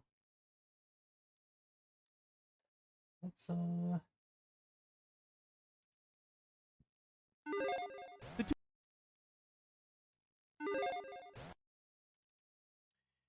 The 2000s was a very unique time in video games. Are you sure? And some modern games kind of harken back to it. Hi folks, it's Falcon, and today on Game Ranks, 10 modern games with 2000s game vibes. So let's start off with number 10, Dead Island 2. So this game was trapped in development hell for like 10 years. They switched developers several times, got completely rebooted more than once. And you'd think after all that, the final product would be a Duke Nukem Forever style disaster. Or if not that, something like Homefront you remember? Where it had a Duke Nukem Forever? Ended up being pretty bad. And that comparison is pretty apt because Dambuster Studios made Homefront before they made this game. And I guess attempting to rescue games in mid-development is just their thing or something. I don't know. Thankfully, Dead It's like a zombie game. Being a lot better than expected. It performs well. It's pretty fun to play. The humor is not as obnoxious as you would think from the pre-release material. And it's, like I said, video gamey. The funny thing is, even though this is a sequel to a 2011 game, Dead Island 2 feels closer to a 2000s game than even the original does. The open world environments are smaller, it's more linear, the RPG elements are downplayed, they're replaced with a simplified perk system. It somehow feels more old school than the original game, which has more in common with Techland's Dying Light games, makes sense because they made those after Dead Island. While Dead Island 2 simplifies things in a lot of ways, I think it actually improves the experience. There's less travel time exploring these sprawling environments, everything's compact and punchy, and it doesn't overstay its welcome. It's certainly not the most groundbreaking game, but it's a solid romp with friends that looks great and runs smoothly. I don't know why it's called Dead Island. It's set in LA. It's not, on an island, but whatever. Open up. I'll take him on. Are you sure? Take the gun. You might need it. Just don't pass out. Oh my God! Let me out! Give me that. Wish me luck.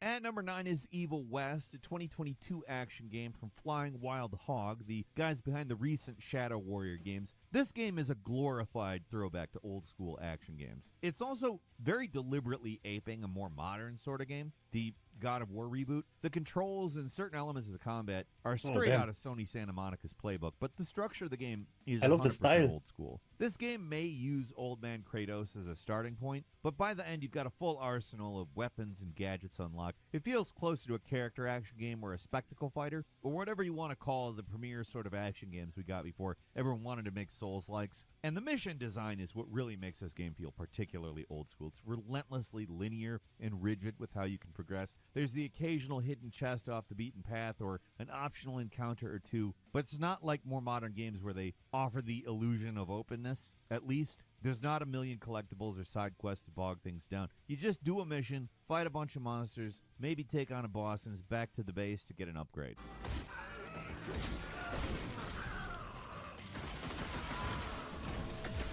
Damn, I like this.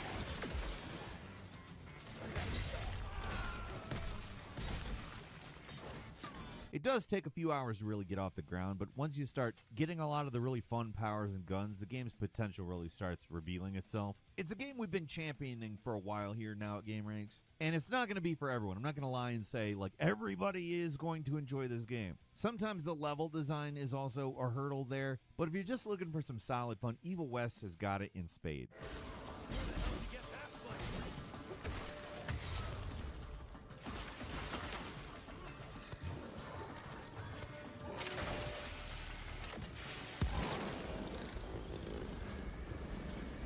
What?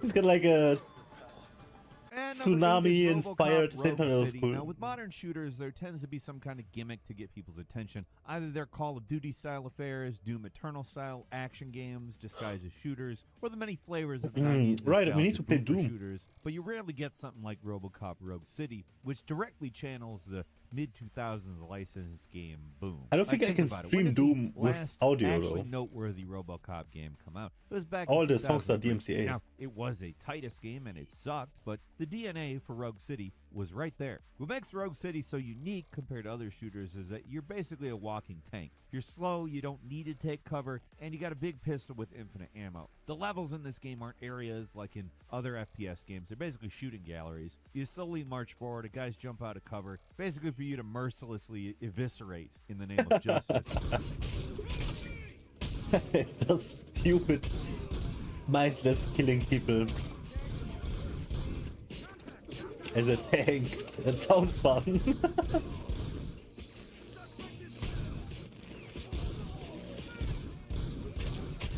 See, I could see myself playing this, but there is just other stuff that I would rather play.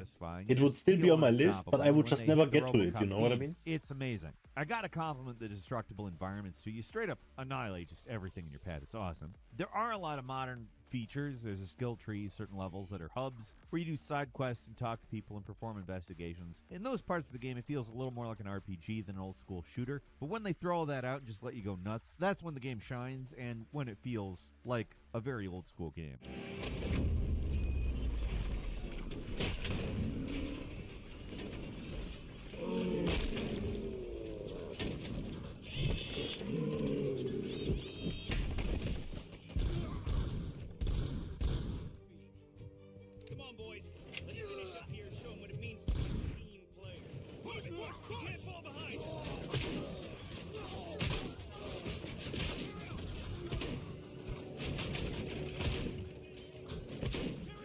At number 7 is Man-Eater. This thing's pure 2000s era nostalgia. The gimmicky premise, the sociopathic violence portrayed with a wink, the goofy jokes, feels like a game from 2005 remade in 2020. Now, for a game about playing as a rampaging shark, there's some ambitious ideas here, which in a way is also kind of quaint and old school. You got that experimental streak you see in early 3D games, but refined so it's actually fun. You start off the game as a baby shark in shallow water and slowly evolve into a man-eating menace on a quest for revenge against the hunter that killed your mama. Yeah, that's right. Bambi was a rampaging shark. The framing device is this fictional reality show about a shark hunter in the helicopter. The gameplay is narrated like a nature documentary. It's all firmly tongue-in-cheek. The bioweapon has reached America's shores, perhaps having already unleashed a rapid viral agent upon the city. Oh wow, you just ate it. Now the NWO will hold the country ransom, offering the vaccine. Okay, that is actually not too bad, man. That looks fun. What the fuck?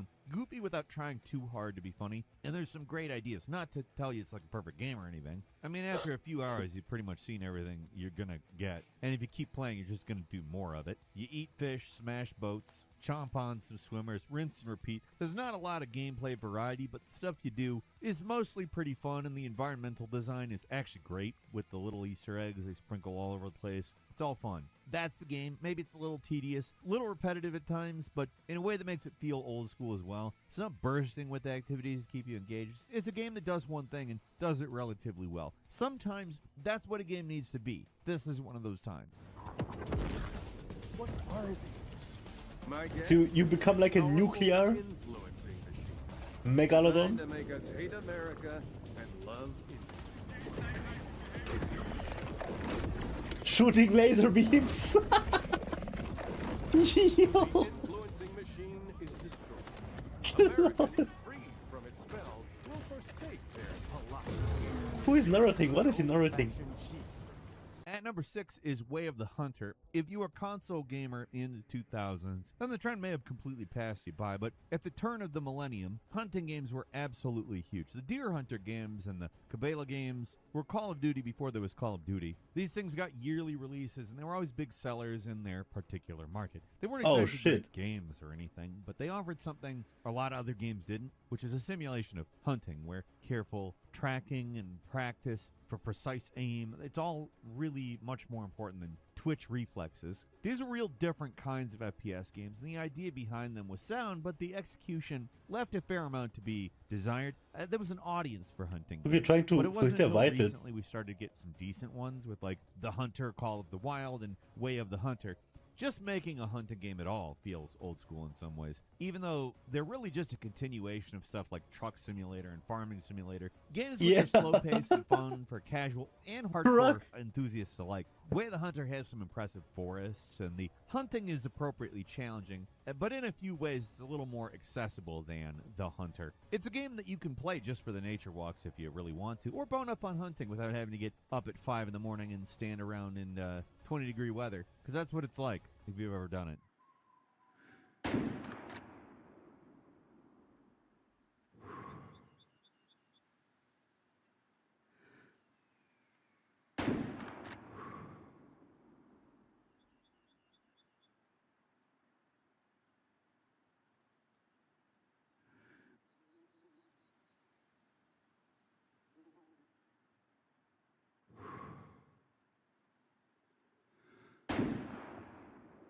At number 5 is Terminator Resistance. Before RoboCop, the same developer made Terminator, and it was surprisingly decent. The Terminator franchise doesn't have a great track record. There were those Bethesda games in the 90s that were groundbreaking in some ways, but that's about as far as, actually good games went, I guess. So Resistance, a movie tie-in game coming out in 2019 from Teon, a developer whose catalog up to that point was just shovelware junk, had no chance at all. But the game that actually came out was not bad at all. It was definitely old school. Some might say a little outdated. I would call it charmingly janky, I think. The next game, RoboCop Rogue City, was definitely the more polished experience, but Terminator had it where it counts. The Terminators were finally scary again, for one. And the way the game kind of felt like a more focused Fallout game was pretty smart. Each major location was kind of a mini open world area you could explore. One might call it open zone. It had side quests. You could gather resources for weapon upgrades.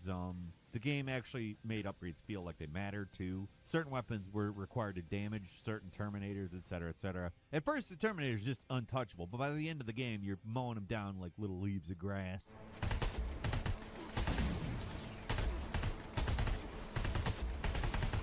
Legitimately, it's empowering when you finally unlock the laser weapons to take on the machines directly. Just the fact it's a movie franchise game makes it feel old school in some ways, but in contrast to all those games in the 2000s that were terrible, this one's actually pretty good. As long as you're willing to overlook some stiff controls, and to be fair, they're not the worst, but you'll notice it. And the voice acting is less than stellar. But if you get past that stuff, there's a lot to like here.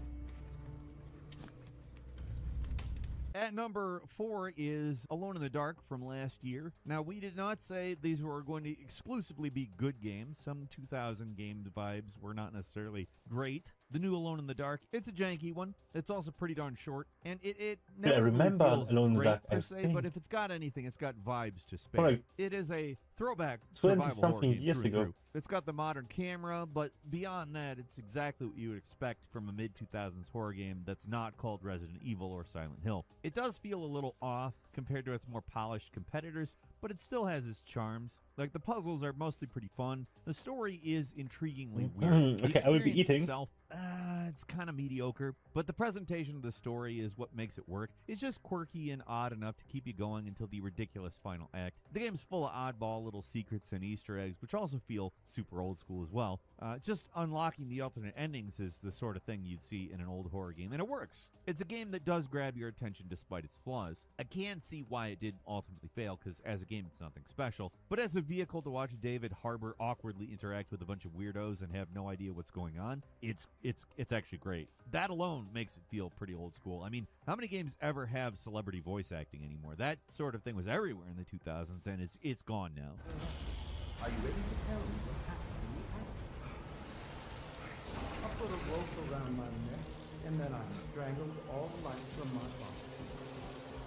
Are you under the impression that you died? Yes. No. I was supposed to die. What does that mean? That you were supposed to die. I'm the catalyst. I had to die to make the story happen. What story? What are you referring to, Jeremy? 30 years ago, Frederic needed me to die. You're not making any sense, Jeremy. Come back. Find your focus. Hey! I cheated everyone. I didn't play my part. Hey! I escaped my doom. My destiny. Again, find your focus. Hey, I'm right here. What the hell is going on? Everything is wrong. Nothing is in place. I'm right here! And number 3 is Psychonauts 2. The original Psychonauts is one of the most of-its-time games ever, at least that manages to hold up still. The art style, the humor, the action platformer gameplay, the psychic powers. Oh, the 2000s loved psychic powers. Everything about it feels rooted in 2005. So, no surprise, the follow-up from 2021 manages to retain most of those vibes. The Invader Zim art style is still there, the slightly dark sense of humor. Hell, the voice cast feels like a 2000-era nostalgia revival. So many voices in this game I remember hearing a lot as a kid. While collectathons were mostly dead by 2005, the sort of platforming we got in Psychonauts 2 was still in vogue. It was less about big open stages full of doodads to collect and more about a few major collectibles spread around, and the levels were a little more linear. They had their own unique gimmick, and that's kind of what made these games work. And while the sequel is not quite as wildly creative as the first, it does feel better to actually play. It doesn't have the annoying difficulty spikes of the original.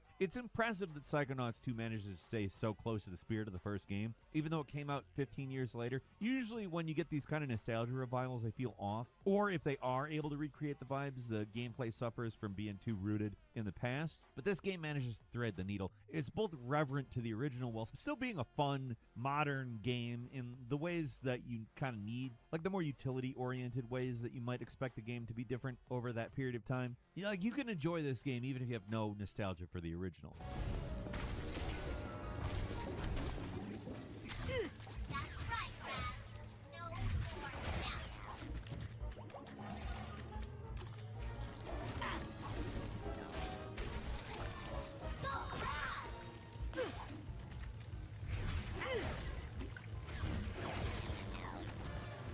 And number 2 is Warhammer 40k Space Marine 2. The original Space Marine came out in 2011, so it's not exactly 2000s era, but it's close enough. And you got to admit, even though that game technically came out in 2010s, the spirit was of that of a 2000s game. Like, what's more 2000s is playing as a walking tank in a grimdark world blown away hordes of monsters with oversized guns. Gears of War came out in 2006. It defined third-person shooters for a while, and while Space Marine isn't a Gears ripoff, there wouldn't be a Space Marine without Gears. Like, it definitely lives in the shadow, but it's its own thing. So if there's one way to describe Space Marine 2, it's that it's pleasingly old school in its approach. There's no live service nonsense, no separate launchers for its different game modes, no single player only focus like a lot of these games have. It's got 3 fully featured game modes that come packed as a single complete game. I like that. I can't believe something that simple is worth being nostalgic over, but that's just where we're at. Getting something like this with a 10-ish hour campaign, a multiplayer mode, and a co-op mode feels special because games tend to go all in on one thing anymore rather than give you several options for letting players decide what they want to do. Gameplay is old school too, just a lot of stomping around and blasting everything that moves, while also having some innovative ideas like how it incorporates melee combat into the shooting. It's not groundbreaking, but what they've done here, it does feel good to play, and that's really what matters most.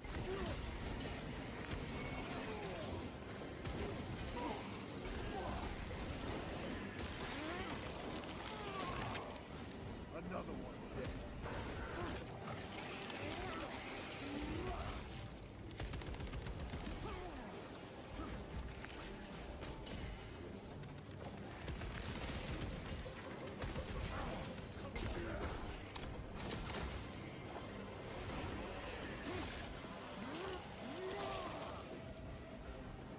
And at number 1 is Captain Blood. The vibes cannot get more 2000s than this game, for one simple reason. It's literally a game from the 2000s coming out in 2025. The story behind this thing is nuts. It was originally meant to come out in 2006 on the original Xbox. It got pushed back to the 360 and eventually got canceled even though the game was essentially finished. There's a whole lot more to the story, but what matters is that this is an honest-to-God 2000s era game that is finally coming out, and let me tell you, it is the most 2000s game maybe ever. It's got God of War, and I mean original God of War style combat. It's got turret sections, low poly, scantily clad women in the first minute, a blowhard hero who's too cool for school. Playing this game feels like stepping into a portal to the late 2000s in the best possible way. I mean, the game might actually be terrible, I don't know. All we have to go on is this demo. It does have its full release in May, but the 2000s era energy in this thing is just off the charts. Most games actually from the aughts feel less 2000s than Captain Blood, and I don't know about you, but I'm here for it.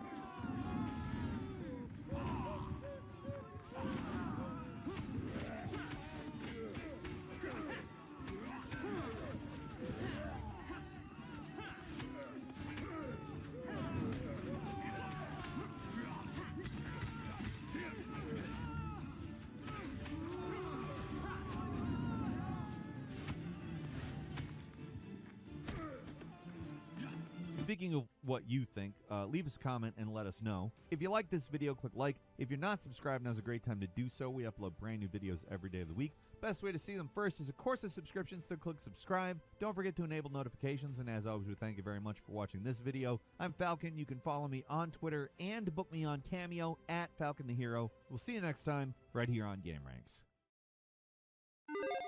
2025 is in full swing, and we're having some fun today. We want to talk about some things, some game announcements that we would love to see this year. Some of them are pipe dreams, some of them are realistic. Either way, this is just some stuff we like to hope and dream we would see. It's only January, so there's plenty of room for this stuff to happen, or not, but we got 10 things, so let's get started off with number 10.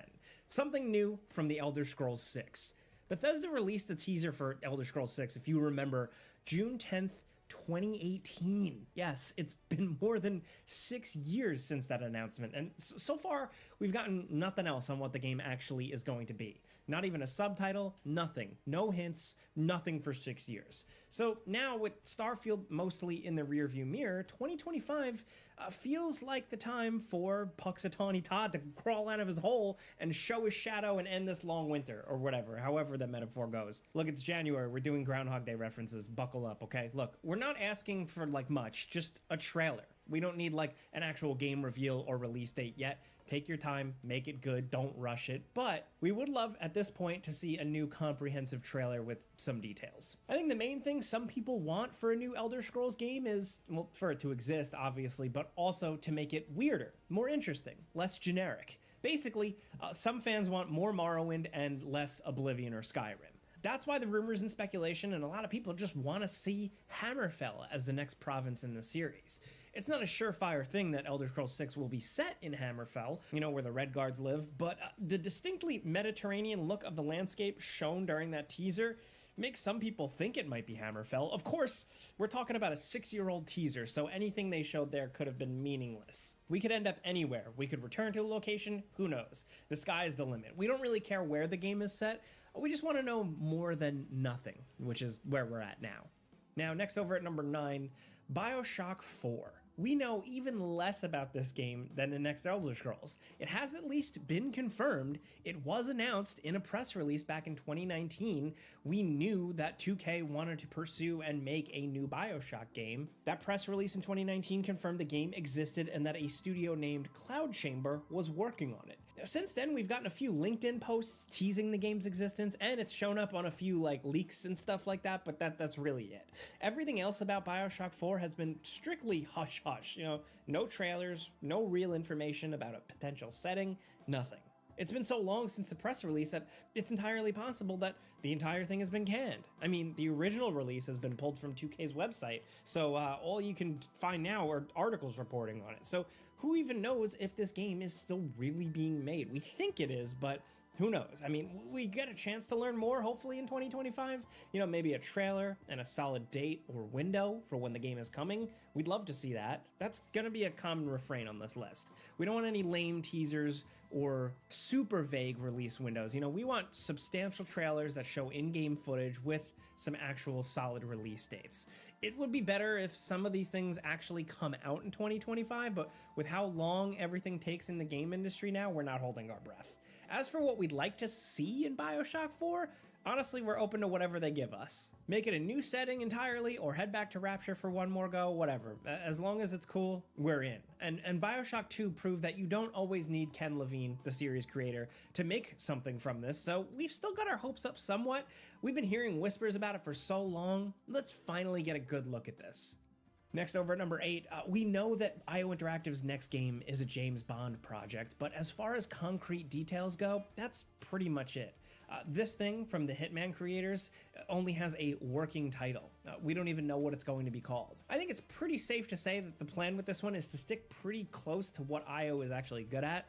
You know, maybe it's going to be like the Hitman games or the 007 James Bond twist, which does sound like the perfect fit. While there's no gameplay footage of any kind or even really a proper trailer beyond that initial teaser they released, the CEO of IO has made a few statements on what the game will be. For one, it's going to be an original story starring a quote-unquote young James Bond for gamers, his words, which leads us to believe that this is going to be a new James Bond, not like they're dragging out Daniel Craig or Pierce Brosnan or anything for one more round. This gives them a lot of potential to do their own thing, a new creative spin on Bond.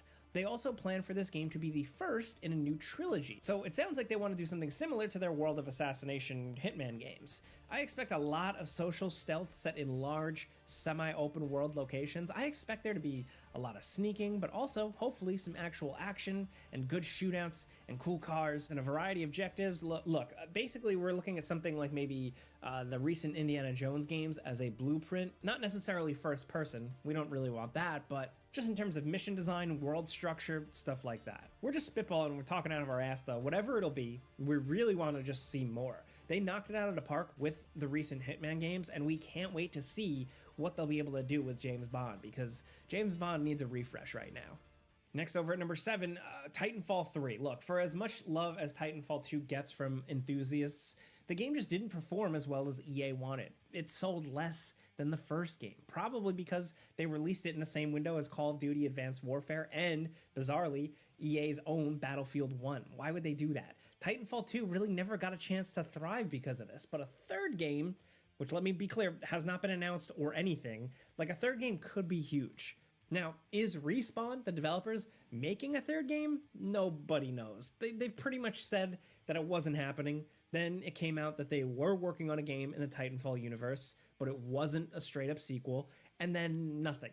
Okay, not nothing exactly. In 2023, there was this report that EA and Respawn canceled the alleged spin-offs. Reports say that Titanfall 3 was in development, apparently, for months before it was canned and then became Apex Legends. From all that, it seems like any chance of a third game has gone up in smoke. But a recognizable IP in this industry is always going to be worth something, so for the hopeful among us, I guess the dream is still alive. Look, any kind of Titanfall 3 news in 2025 is the longest of long shots. It's a fantasy, but hey, we'd still like it to happen. We said we're making a fun list here. We'd love to see them keep it actually like the second game. You know, it needs a really good single-player campaign and a full multiplayer suite. We don't really want free-to-play Titanfall nonsense or messing with the formula to transform it into something different. We just want a good, solid follow-up to the second game. That's really it. Next, over at number 6, we have Resident Evil 9. Yes, long rumored, leaked, suggested. We know Resident Evil 9 is coming. I feel it in my bones. I have some ideas what it could potentially be, but it's all just a matter of when Capcom's actually gonna let us know. 2025 could be the year. At this point, it's been a minute since Resident Evil 4, their last big Resident Evil game, and it's been even longer since Resident Evil 8 or Resident Evil Village. So it's time to get back to the mainline numbered games, and who knows where they're gonna go with this one. A lot of people are expecting some classic characters to return. I'd personally love to see that. There's a lot of potential to take this franchise into the next generation, from the technology to the gameplay systems. Dude, Titanfall 2, the music was insane. Resident Evil, they're gonna have to milk for sure. But I think we're good for now. You guys wanna watch this? Excuse me, I was watching this.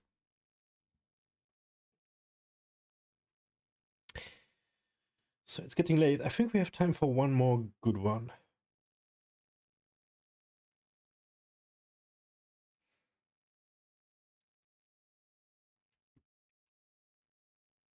We're gonna let's but also with all the run remakes this one down. they introduced a lot of new players to the classic Resident Evil characters a lot of us know and love. So where they can take that now, the sky is the limit. I hope Capcom nails it, but we just really hope they announce something soon. Next, over at number 5, let's get even crazier. Look, we know the next game from Bethesda is Elder Scrolls 6, which is still potentially years away, so Fallout 5, whatever that will be, is probably going to take even longer. I don't know about you, but that's too long to wait for a new Fallout game. There's got to be something to hold people over and take advantage of all the hype around the Fallout TV show and stuff. And the solution, honestly, is give Obsidian another shot at the series. Let them do their own thing with a new game, or like Fallout New Vegas 2. If not in name, then at least in spirit. Yes, this is another entry from the extremely unlikely category here in this video, but we're talking about things we want to see, not necessarily things that'll happen. And look, to be realistic, Obsidian clearly has their hands full at the moment. They're releasing Avowed in less than a month, and their next game is already confirmed. They're doing The Outer Worlds 2, but both of those games are planning to come out in 2025. It should be another Fallout. It just makes sense, and we want to see it announced or teased, man. And at this point, everyone connects the dots. Microsoft Xbox owns Obsidian. They also own Bethesda, so really, they can take all these action figures and mash them together and just make a Fallout New Vegas 2. They have all the things that can make it happen. It's just whether or not the corporation wants to do it, and whether or not Obsidian actually wants to creatively make it or do their own thing. Look, this is all pure pie-in-the-sky speculation, but it would be really cool to see someday.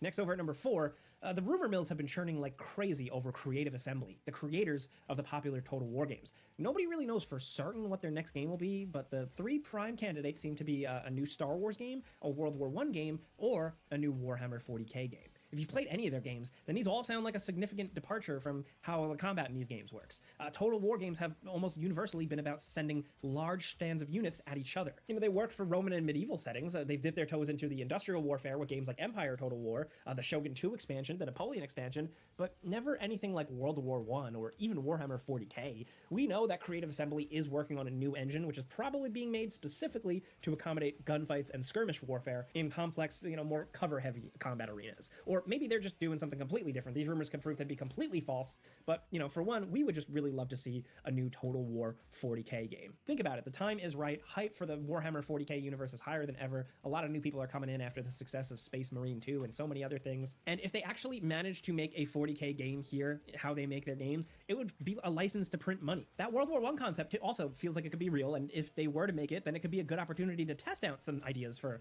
an eventual 40k game. I don't know, cover, suppression mechanics, stuff like that. Look, we expect something Total War will be announced in 2025. We just don't know if it'll be 40k or something else entirely.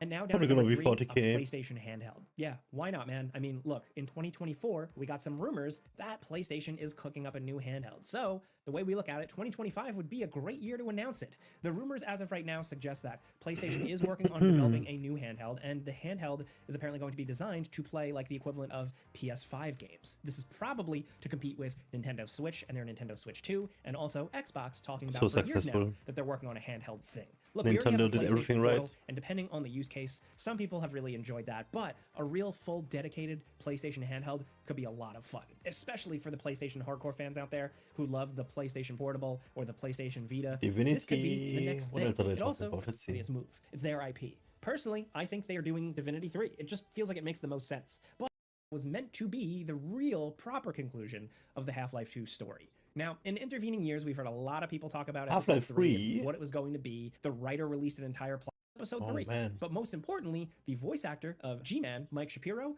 put out a cryptic tweet with Half-Life 3. They can call it Portal 3 for all I care. It's cool. Let's watch Mike Israel's take.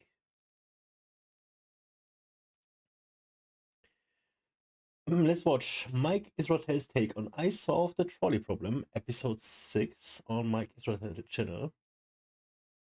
Let me actually make a proper YouTube intro for this one. Alrighty guys, so the next video we're gonna watch is called I Solved the Trolley Problem. It is episode 6 on Mike Israel's channel, and let's see what he solved.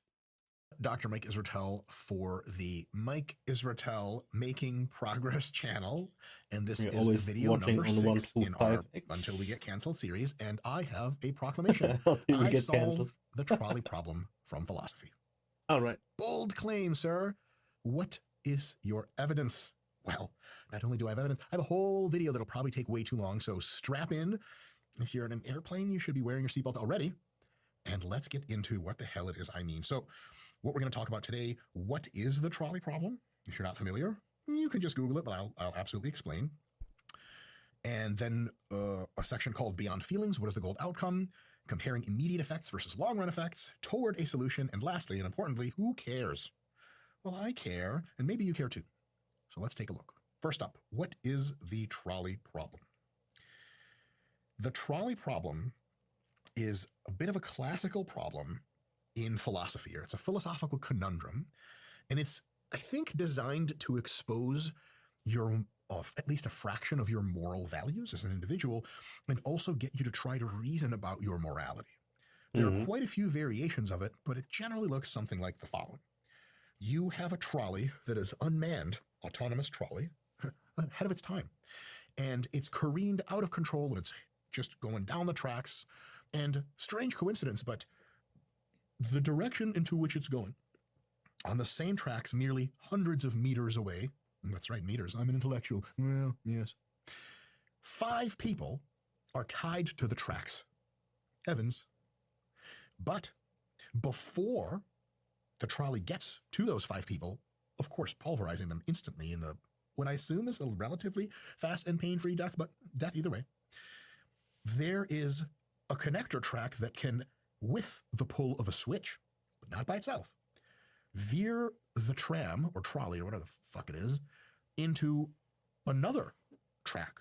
And on that track, down which the trolley, very importantly, is not already heading, on that track, mere hundreds of meters down, one individual is tied to the tracks. I have no clue what kind of dastardly Batman 1930s era villain does shit like this. And it's clearly not a kid's cartoon. Well, maybe. No, actually, no, it's not. I'll get to that in a second. The hero of our story is no hero, really. It's just you. You are the person who is put right next to that switch. If you do not pull that switch, and you are not compelled to pull the switch, it's up to you. Everybody says the trolley will continue barreling the one down, guy, right? Crushing to death, slicing up like pizza 5 human beings. But if you crank the old rusty lever, cranked a few rusty levers in my day, you know what I mean, Scott the video guy?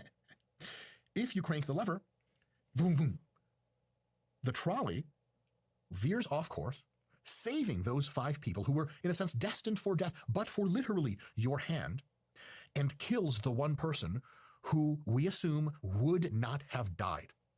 And within 5 minutes, the police would have shown up, some authorities anyway. Yeah, the Metropolitan Transportation Authority in New York. They would have shown up 16 hours later and untied the one person, if he was still alive, if you didn't pull the switch. And if you did pull the switch, he would be dead. But the 5 people would be alive, and then they would get untied. It's a fancy-schmancy way of making a couple of claims. Claim number 1 is that either 5 people die or 1 person dies. Claim number 2 is the default you do nothing about it scenario is that only 5, good God, I said that wrong, 5 people die. 5 fucking people. You do nothing, 5 people die. The next claim is that if you do something, 1 person dies, and here's the big small text under that claim, because you didn't set the trolley in motion. If you do nothing and 5 people die, you didn't kill them. Killed through an action, that doesn't really make a whole lot of sense. Philosophically, we can get to that in another video, maybe never. For the purposes of this exercise, you can be like, hey, I didn't do anything. Right? You can say, I didn't know the fucking lever worked, the fucking trolley, I don't know how this works. What the fuck was I supposed, how do I know this lever even fucking moves the thing?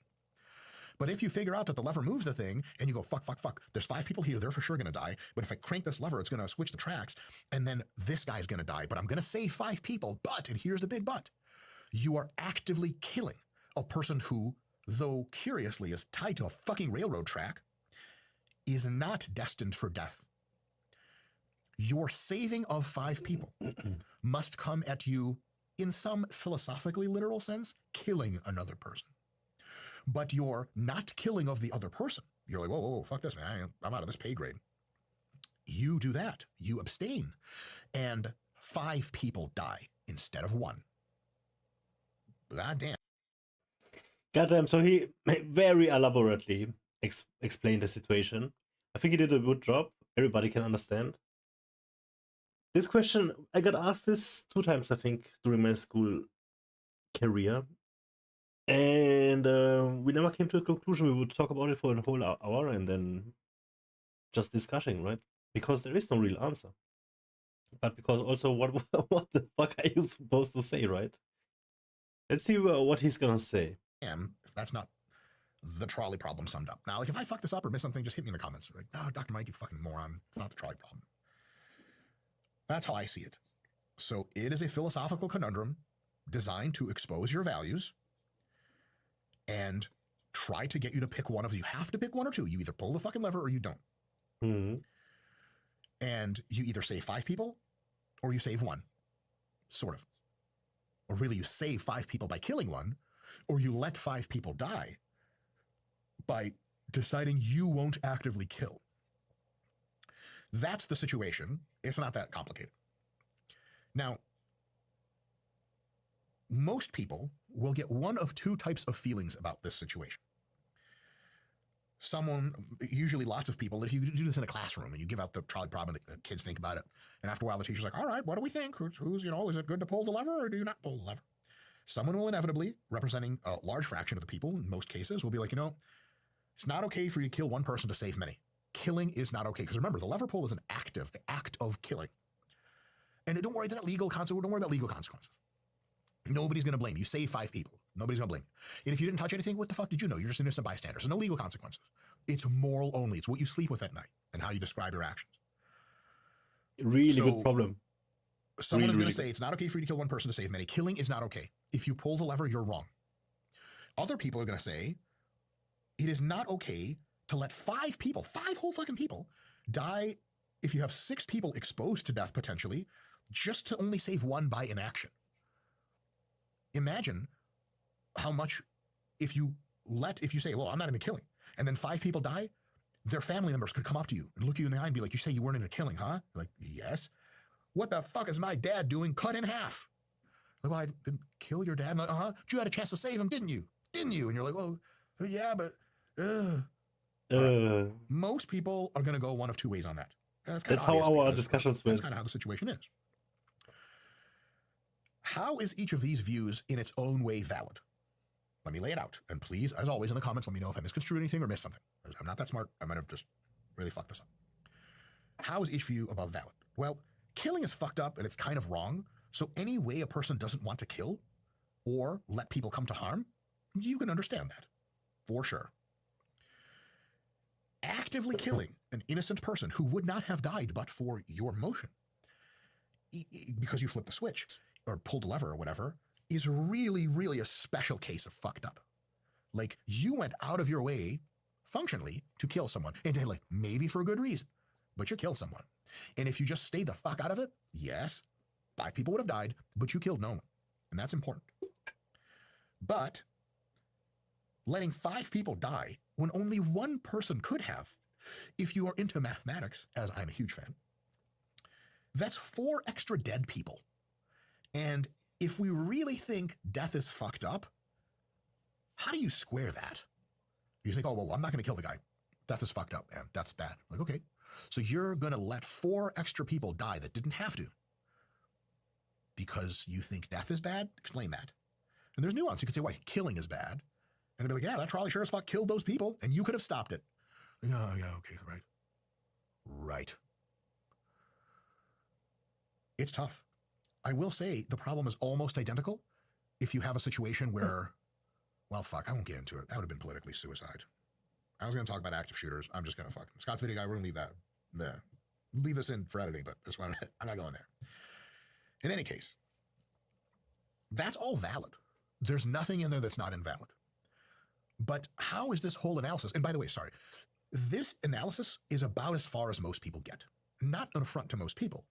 This is kind of when the bell rings at 10:55 and you go to trigonometry. And exactly. At girl's ass, sit behind you. God damn. That ass though. Shit. But you're so smart. You end up doing like 3-dimensional like calculus, inferential geometry, and like multiple topographical planes. And you're like, hello, Sandra. Your ass actually has 3/4 of a gallon of volume per each ass. This is topographic analysis. And she's like, Mary, bitch, Mary, what the fuck? Just trying to bang. In any case, a lot of people just stop right at this point. And they're like, yeah, like I have feelings and my feelings are valid. And sometimes they go, look, I hear where you're coming from, but I think it's fucking wrong. And here's my whole thing here. How is this analysis that people do incomplete? It's just all feelings. Because usually the philosophy teacher or whatever wants to ask you what's right and what's wrong. Ethics. And the problem is there has been no goal condition set. It's very difficult to tell what's right and what's wrong when you think you do this, you're like, oh, I'm doing this right, and feelings, okay? I do this, other feelings, all right? I'm just like comparing feelings? Is that how you arrive at what's right or wrong? I sure should hope not. There's got to be a bit more complexity, a bit more nuance to it. How can you possibly solve the trolley problem if you have no goal set in mind? But maybe there is a goal, and maybe we can think this through. So the goal, seemingly universally agreed upon, is to reduce harm and to save life. And like, yeah, ideally not kill anyone, but we can all agree, maybe all of us, maybe most of us, maybe some of us, that like fewer dead people is probably a good thing, but killing is also really bad. Yes, for sure. But the goal is ideally to do as little killing as possible, preferably none, although none's not on the table here. And also save as many people as possible, preferably all, though that's also not on the table. Now, if you run the simulation only once, what is the correct choice? If you're pro-life, in the best sense of the word, like you like living better than dying and you think most people should be alive rather than dead. By the way, universal for healthy individuals. The easy choice, if you run the simulation only once, is you flip the switch and you save 5 lives by taking 1. I am uninterested in any debate on this. Feel free to take it to me in the comments. I likely won't respond because you got whatever bullshit you got as a rationalization or reason, and I got 4 extra alive people. Fuck with that.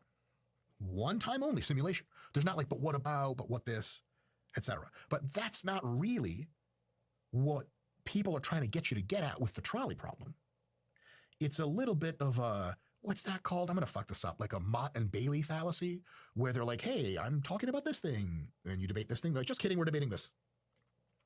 It's not really that, but it's fucking close. The real situation, what trolley problem supporters really try to get out of you is your moral reasoning. And moral reasoning is designed to take an infinite number of future scenarios into account and apply the same heuristic rules to them. That's how moral landscape essentially evolved, is as a game theoretic approximation for what tends to maximize benefits in this situation. And that can be, if you have an understanding of what is a good thing and what is a bad thing, what is a good decision, bad decision, better decision, worse decision, you taking your moral reasoning can apply it to similar dilemmas in the future. So what they're really asking you isn't a one simulation at a time type of thing.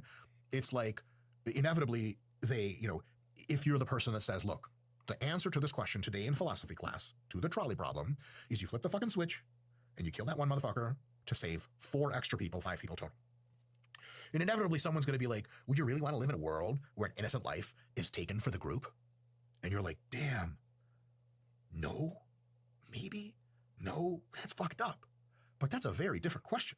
But exactly the question that if you prod enough at this trolley problem, you're going to get to. I would say that in such situations, a rational goal is the maximum group benefit in the long term. The rational goal for humans who are social animals and when they live isolated and alone without technology inevitably die/don't reproduce, so it's pointless. And even though that I'm politically really, really libertarian, the existence of the whole society is more important than any one individual in it. Because if the whole society dies, so does the one individual. But if the one individual dies, the society continues on, bereft of one potentially very important individual. So in the trolley problem, a good defense against being like, well, you support killing, we should all just be flipping switches and killing people who have nothing to do with something just to save others. Your retort can be, well, yes, if the maximum benefit to the group is the outcome. Now, all you libertarians, much like me, are probably throwing shit at the screen or snapping your phone in half and being like, fucking idiot. It's going to go back to communism and it's going to toast 30% of the people to help the other fucking 70%. This is fucking terrible. And I do agree with you on that. So now we have to talk about comparing immediate effects versus long run effects. So I define the best conditions here to shoot for. He said what he said, and now we have to justify, thus the moral landscape of the people in it, as supporting life today, supporting life tomorrow, and for as long as possible into the future. And that last one of supporting life as long as possible in the future You know what makes it really, really, really hard is that you don't have any background of any of these persons. Is the one single guy, is he like a killer? A bad guy? Are the 5 guys a bad? You know, like, we don't have any traits, any nothing. So we are going solely by what Mike says. The outcome for the benefit of the group, or in this case, like us as a society or us as a whole, right? So it's an excellent problem. It is such a crazy problem. And you never get to a conclusion, right? Unless you say you kill 1 to save 5. That is so rough. What do you think? I mean, I have to agree. I just have to agree. How can I justify it the other way around?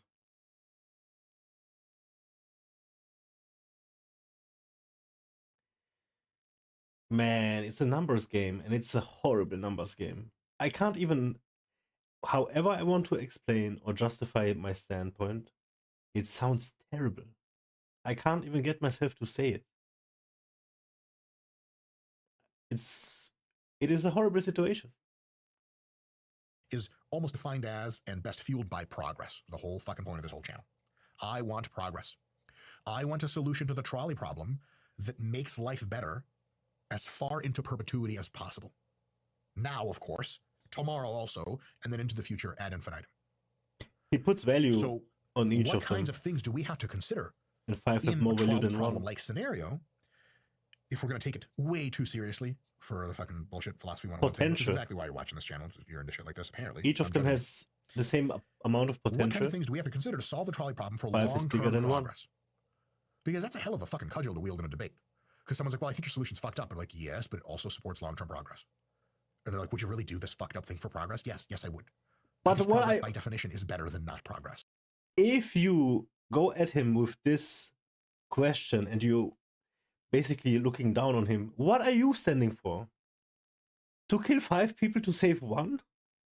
You say, oh, but you didn't intervene, you didn't flip the switch. Motherfucker, you could have flipped the switch. It's the same as if you flipped the switch. In my book, at least, and I hope in your book as well. Because that is absolutely the fact. If you know, you can flip the switch. The question is not you didn't know or what it's gonna do. No, you know, you are next to the switch. That is the problem. That is the issue that is at hand. It's the same. Flip or not flip. You decide. And whatever you have on the other side versus progress probably loses if you think it through. Generations of people after you were born, trillions of humans living the most beautiful lives possible, but you're willing to shit it away because feelings. Valid feelings. Feelings that make a good point. But against progress, I'm not so convinced that there is a better alternative. What do we have to consider? I made a list of... So true. At least 2 things. Gee, I thought that list was going to be longer. I scrolled through, and it just wasn't that long. This stems from the question of the, make-believe girl in the corner of the class that says something like, so you think it's okay if society just, killed 1 person to save 5 people? This is the answer to her question, more or less the rest of this video. Whether I think it's okay or not depends on at least 2 things. First, what institutions and processes choose how and when the switch is flipped? For example, if God flips the switch, he's God. He's right every single time. God toasts a fucking million people, and you're like, God's plan, God's will. Must have been good in the long term. God works in mysterious ways, legit. If you accept the notion that God exists and is all-powerful, etc., then you can't really argue with the shit he does. If humans do it with no rule-based constraints, like Vladimir Putin currently invading Ukraine, get at me about that in the comments, humans are going to likely play favorites, and we know from history about every single time, or pretty close, that it almost always ends in tyranny and chaos and fucking hell. You give some humans the unfettered power to kill at will or to choose who lives and dies with no institutional constraints. Yeah, we're all in one giant hunter-gatherer tribe, and that does not end well. and it continues in perpetuity, also not well.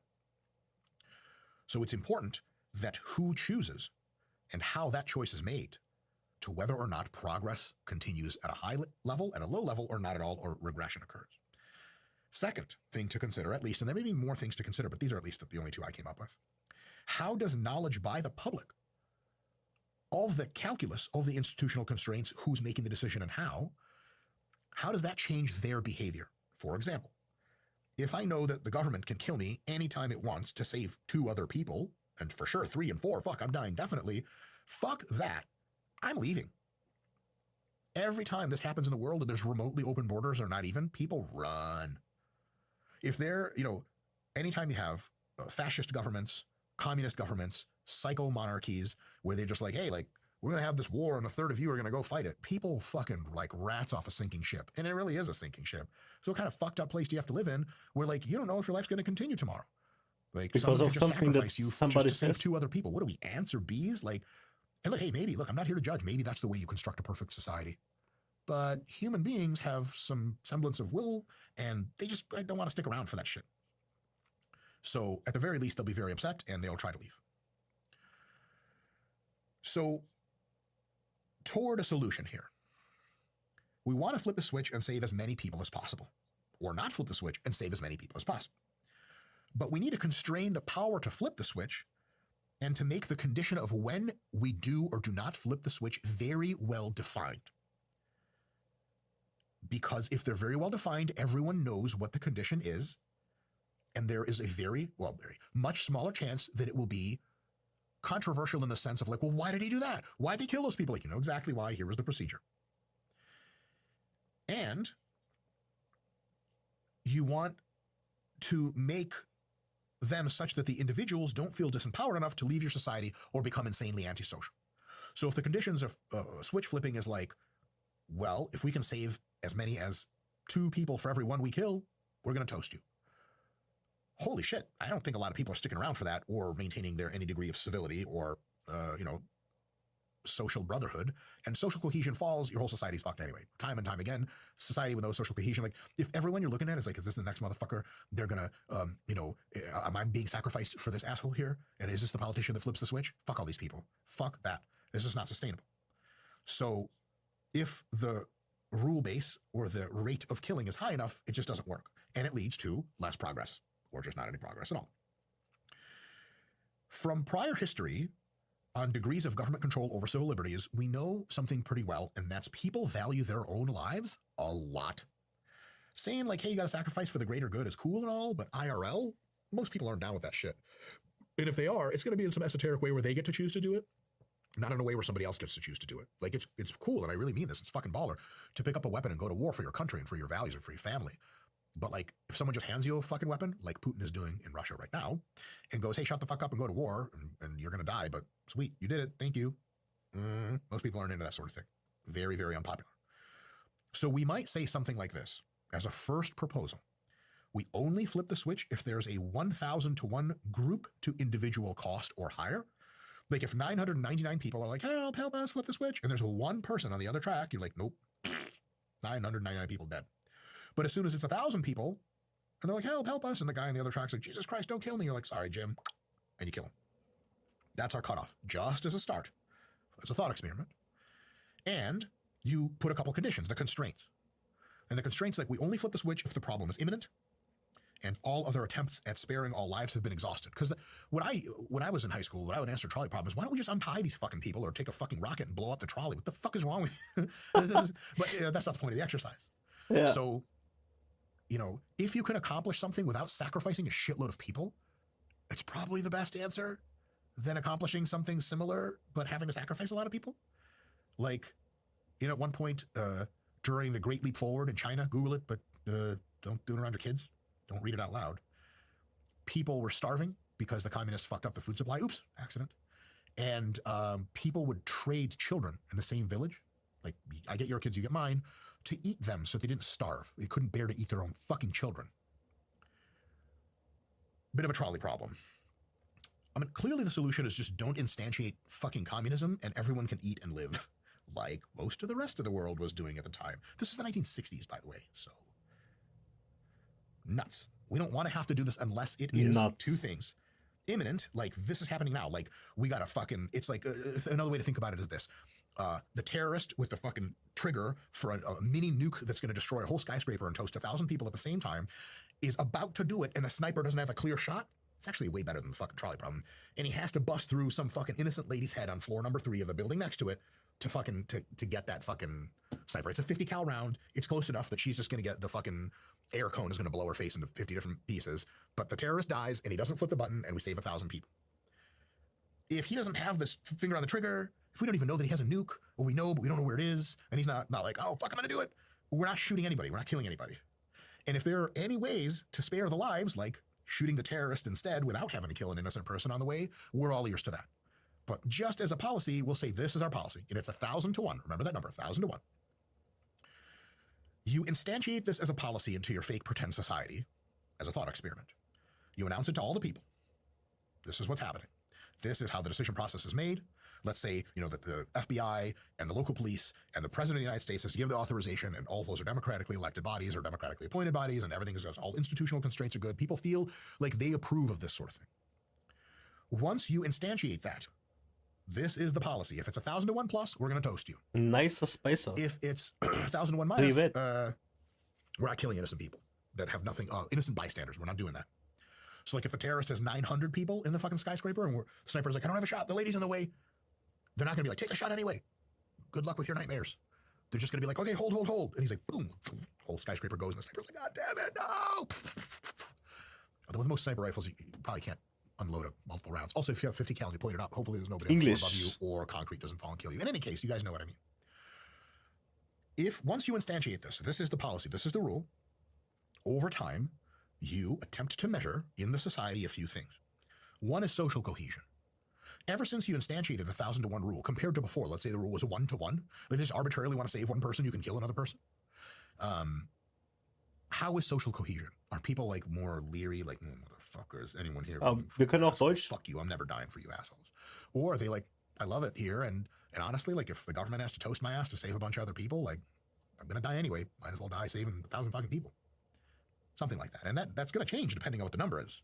Like 1 to 1, good luck. Good luck getting anyone to buy into that shit. 1 to 2, fuck, God, communist China was like 7 to 1 or something like that. Lost a decent fraction of the population. I don't know if it's 7 to 1. It was high. Social cohesion, you measure that. Somehow, it doesn't matter how you measure, but let's just assume you can measure something like this. You can measure public and private responses to tragedies like this. A response to the tragedy, for example, 900 people get blown up and the sniper doesn't take the shot. And the news media covers it all and the sniper's got a fucking head cam and everything, and you're like, well, what was the public response? Like, if the overwhelming public response was like, fucking God, what the fuck is wrong with us? Why didn't you take the shot? And you're like, well, we have this 1,000 to 1 policy. Like, fuck that policy. You're like, okay, well, so what you mean is like 900 people is totally like enough. Like, yes. And then you go, well, how many people does it end at? Is it 10 to 1? And they're like, yes. And they get 1 to 1. They're like, yeah, wait, no, I don't know. And it turns out they have a lot of feelings, but that response matters versus a response of like, so rough.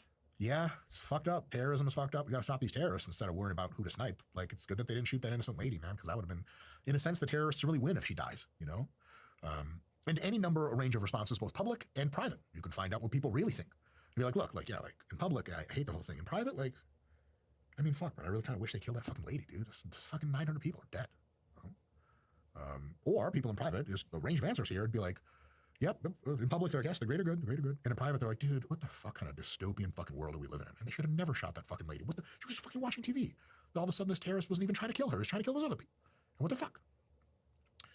You also, post-tragedy, pre and post, you compare economic output and immigration results, pre and post instantiating this policy, and of course the tragedies that occur because of it, or tragedies that occur and you attempt to ameliorate them with this policy. You know, if generally the society is humming along really great, it sucks. It's an interesting way to approach a solution. But remember, there's no inherently right or wrong here. It's all on the margins. It's all what creates the best progress for everyone, because that's what the ultimate most important thing is. And of course, like immigration results is like, if you say, hey, like we have a 10 to 1 rule and half your country leaves because they're like, fuck that, this goddamn Squid Games episode, I'm out. Then you're like, yeah, clearly this is not sustainable and this is the wrong answer, because most of your value comes from the human beings that live in your society. If a bunch of them leave, worse society. And remember, economic output is, I want to make a point to say this, and I'll have videos on this later. Economic output isn't like, oh, fucking dollars over lives, man, greed. Well, it turns out that dollars are lives because you can push dollars towards life-saving cancer medicine for that fucking 6-year-old that got fucking cancer, or you can have not enough dollars and he just fucking dies in his bed. Money is life. Money can be pushed to various things to save more lives or fewer lives.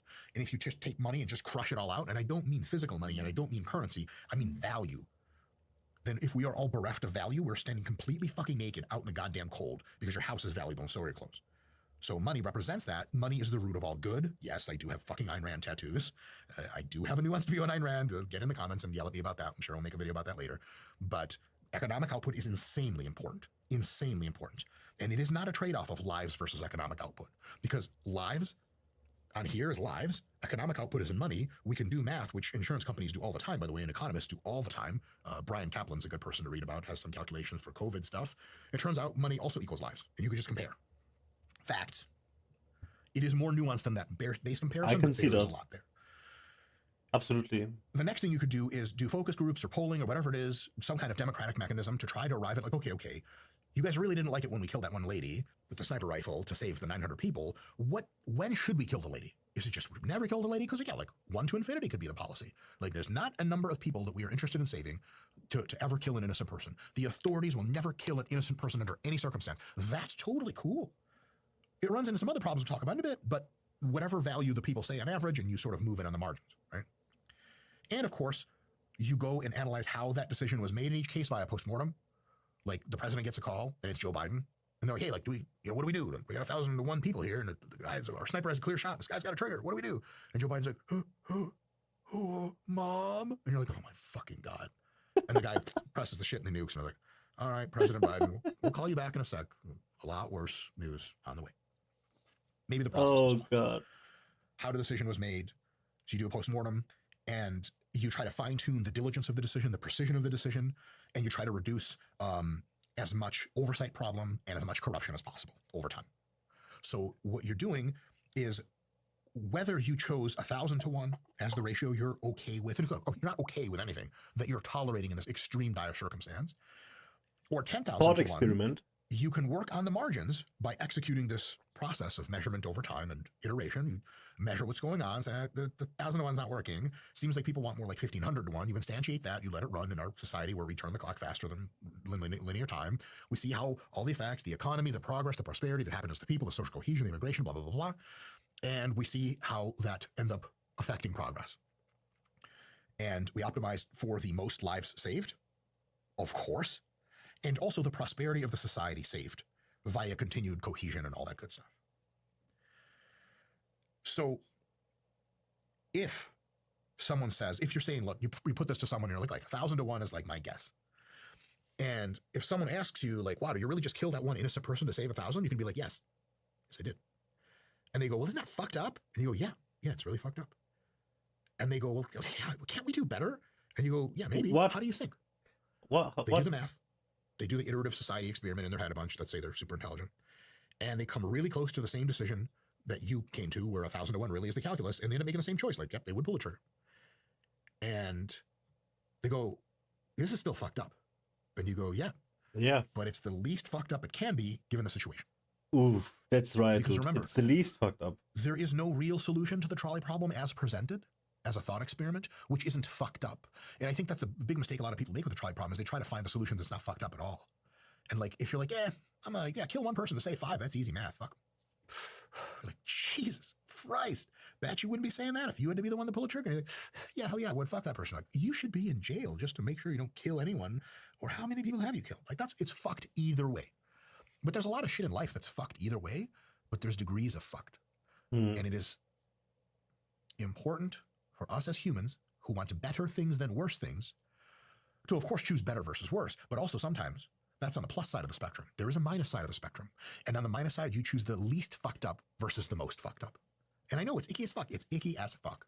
Don't worry. There's plenty of shit on the channel. We're going to have future videos that's at least as icky. But that's real life. Dr. Mike, this is a progress channel. Okay. All right. So who gives a shit? Seriously, who cares? Who cares about all this stuff? It seems like the trolley problem is just reserved for like nerd philosophy majors that don't have sex with anyone to chat over like Friday night beers events. Like, technically speaking, Plato wasn't even sticking to the Platonic ideals. Someone just turns around and punches him in the face and goes, I had that coming. is that the only people that care? If you use unmoored moral absolutes that are really just you having a lot of feelings, 100% it is absolutely just for nerd philosophy people. And I'm even insulting nerd philosophy people because they even use more logic than that. But there is a grain of value in this problem and thinking about it. It's an important problem that allows us to do a couple of things. It allows us to consider short and long-term outcomes. Remember, like, if we run the problem once, do you like 5 dead people or 1 dead person? Like, I don't like death at all. Like, I got you. What do you hate more, 5 dead people or 1 dead person? Anyone who's like, well, it doesn't matter to me, is a lunatic. Run. 5 is worse. 5 dead people is worse. Short-term versus long-term is a big deal because we don't iterate this once. We iterate it many times. It allows us to find out what worse and better outcomes on the net balance may look like with various decisions. It allows us to practice developing and thinking through a policy that attempts to yield closer to better, or in this case, further from worse outcomes.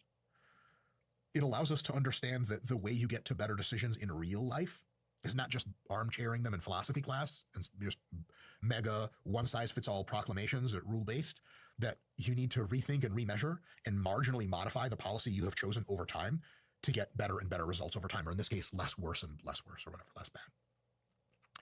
This kind of approach that I've just illustrated here, that whole thinking about, okay, well, what kind of effect would it be if we instantiated this policy and it ran over time in a bunch of different societies and we chose which one this caused the worst stuff in, which one it causes the best, how do we alter the policy? This thinking through it type of thing is, in my view at least, humbly, a lot more productive than saying shit like, should never sacrifice life for another. Like, it feels cool to say in like a Braveheart type of way, but it just doesn't make the most sense. It just doesn't make the most sense. Now, there are ways to make this problem much more complex. For example, I can think of at least 3. First, you consider existential scenarios. Your society is not composed of the 5 people on the fucking trolley rails. Question could be like, how many people do you kill if it means saving the whole society? The whole fucking thing. Everyone. What about all of humanity? How many people do you send to the mines for plutonium, where they die in these terrible conditions we just don't have time to fix, to get enough enriched plutonium, and plutonium is actually artificially constructed, uranium, I should have stuck with that. Uranium mines, people are dying to try to enrich enough uranium to make a bunch of high-yield weapons, or 1 mega weapon, to shoot into an Elon Musk-powered rocket at the fucking mega asteroid coming for us. And it's coming, and it's going to be here. It's going to fucking kill us all. Are you going to say, no, we shouldn't be sending nobody to the mines. Let's all die. Word up. I do respect your moral consistency. Reminds me on the Chernobyl but miners. If you were living in my society, I'd be like, pause. I'll volunteer to go to the fucking mines, you insane asshole. Let's get some people living. Look, if we're all going to die anyway, we might as well go to the fucking mines, some of us. And then at least some people are volunteering. And at the end of the day, if you're in charge of the society, not enough people volunteer, you might have to do some really sin-eaty, fucked up shit, like sending people to the fucking mines. You build a whole monument afterwards for all these people sacrificed, and as soon as you're done being leader and the asteroid's destroyed, you resign and you go commit seppuku Japanese style because you're not worthy of life anymore. And there's a monument for you too. That could be a thing. Very, very similar type of logic, a lot of constraints, different scenario. Another way to see it, more complex, probabilistic reasoning. So if you save 1 person in the scenario, you have a 67% chance, not 100% chance, of saving 10 people. Sorry, I said that wrong. If you kill 1 person, you have a 67% chance of saving 10 people. And that doesn't mean that if you draw on the other side of chance, that 6.7 people get saved. One guy just like lobs off a third of his body. He's like, I'm cool. What that means is 33% of the time or whatever, you flip the switch, the guy dies, and then the people fucking die too. But more like 2/3 of the time you flip the switch, the one guy dies, and then 10 people are saved in their entirety. Ooh, that's intense because there's no certainty anymore. Shit, makes the trolley problem original style easy as fuck. Wait, what does he mean by that? You guys are thinking it. I'll say it. What does he mean by that? Because they die of natural cause? Oh, how do they die? I don't get it. Who are the people? That's another layer of complexity. A lot of people will ask that as the first intro to the trolley problem. Yeah, are they bad guys, who are good the guys? people? And it's kind of fucked up because it's like, well, like, is it like an ethnic group you don't like? It's not your ethnic group. Is it a religious group you don't like? Is it your religious group that you would save and the other group that you would toast? Yeah, that's easy stuff. I mean, easy in the sense of like, okay, fine, I know people think like that at times and have in history a lot. Do they have family? But you could say, look, I'm not the person to think like that at all. You can I don't give a insert fuck. whatever Muslim, you Hebrew, want. Christian, black, white, insert Asian. any trigger. I'm not sacrificing anybody for anyone. I'm not pulling that fucking lever. Respect. Totally cool. But there are other ways people differ. Ways that maybe you still valid saying you wouldn't pull the lever, but maybe not as transparently valid. Our one guy who you pull the lever to kill to save 5 people is Albert Einstein. Or pick anyone you think is fucking awesome. Jesus Christ. So their contribution to the society would be Albert greater Einstein. than 1 of 5? Norman Borlaug, who through the Green Revolution or whatever, and with wheat, basically close to GMO wheat, probably allowed 1 billion extra humans to populate the earth. Maybe one of the best people of all time. The guy that invented fucking the wheel or some shit. Important ass people that gave unbelievable good. Guy who invented the wheel. I think the next guy would invent the wheel if that guy would die. That's the motherfucker on one side. Like a day later. You pull the lever, he dies. But if you don't pull the lever, the trolley kills 5 violent rapist serial killers. Now, it's totally cool to be like, look, I do not take life. I'm not pulling it. And the fucking rapist serial killers get killed. And you're like, no harm, no foul. It's also totally cool if we flip the script and say we got 5 Albert Einsteins, and then we got a rapist serial killer. And as you are not going to pull the lever, there's a group of like 3 6-year-old girls standing very close to rapist serial killer. And the trolley is going in there, and you're like, I don't pull the lever. And for the 5 Albert Einsteins are about to die. But the rapist serial killer guy, like his ropes are coming undone, and he's like slobbering, just waiting to fucking rip these girls into pieces in the worst possible way I cannot describe on YouTube because we'll get canceled. He's gonna do terrible shit again. He's saying he's gonna come here, girl, and he's coming apart. He's gonna go. If you flip the switch, he fucking dies. He doesn't kill anymore. The girls are safe. Albert Einstein's safe. It's all good. So if you really, really think you'll never pull the lever, I submit to you that there are scenarios in which you may be tempted to pull the lever, and maybe you still resist. But fucked up shit happens because you resist. Negative things happen because you resist. And maybe you're cool with that, but maybe you're not. Interesting food for thought. But I mean, the moment you know what the one serial guy is gonna do, if it's the one, only one, the moment you know he's gonna do that to the girls, I mean, it's like, you gotta kill him. Because that way, you're gonna save the girls. That's just if you know it, right? So many factors going into this, it is absolutely crazy. Thought. The answers to these questions, even the complex ones, will always come from the same methodological process we just used in the original trolley problem. You have to clarify the goal, the long-term outcome, whatever it is. And sometimes you just ask the person, like, well, what goal are we going for here? But my goal always is progress, so I just put that one in there. Progress, do it. You have to consider constraints and indirect effects. Who's making the decision? How are they making it? How will the people in society behave based upon that decision? You calculate a proposed decision, or proposed solution, based on all the calculations thereof, just mentioned. It will still be brutal because brutality is unavoidable in this scenario, but maybe it'll be your best guess at what is the least brutal of all the decisions. At least fucked up. You measure the consequences in some way, attempting to measure them well, and iterate on the margins, changing the scenario and your actions and the paradigm of who gets to choose and how many people we're going to trade off toward what you think is the best solution based on your point number 1, clarified goal. Because you do have a goal. You have a way to measure what is the solution ideally. And whatever gets closest to that is your tentative best guess. You iterate until you get close to the limit of how well you can do. Over the course of this channel, from now on, in many scenarios and many videos, we're going to examine a zillion controversial issues. And we're going to use something like this approach to figure out what the best bet is to do. What is the best move forward for us as a society? Should we have a prison sentence for people that have been found carrying illegal weapons on their way to a school? How long should that prison sentence be if we have one? People who have been pedophiles before, are they always pedophiles? Do we lock them up forever? Do we just fucking kill them all? Or is that something you can be cured of? Well, we have to define our terms clearly, have various proposed modes of action, various policies. And obviously, we're going to do this with much lighter stuff like, should nuclear power be a thing? How much regulation should we have in medical technology field, pharmaceuticals, and Should we flip the switch on letting AI just fucking go, or should we not, or how do we think about it? All of this because progress, sorry, I gotta scratch my quad. Progress is our goal on this channel. And if progress isn't your goal, dope. Hit me up in the comments, tell me why. Tell me what I'm doing wrong. But if progress is the goal, this is a good way to think about it. Define the goal, in this case that's progress. Consider the policy you want to instantiate to try to get the best possible outcome towards progress. Understand that you have to consider the constraints of that policy institutionally. Who gets to execute it is very important, and how is very important. Examine the indirect effects, like could be a good policy, but people just don't cooperate. That's like the big downfall with socialism and communism. Same thing, by the way. Same thing. Get at me in the comments about that.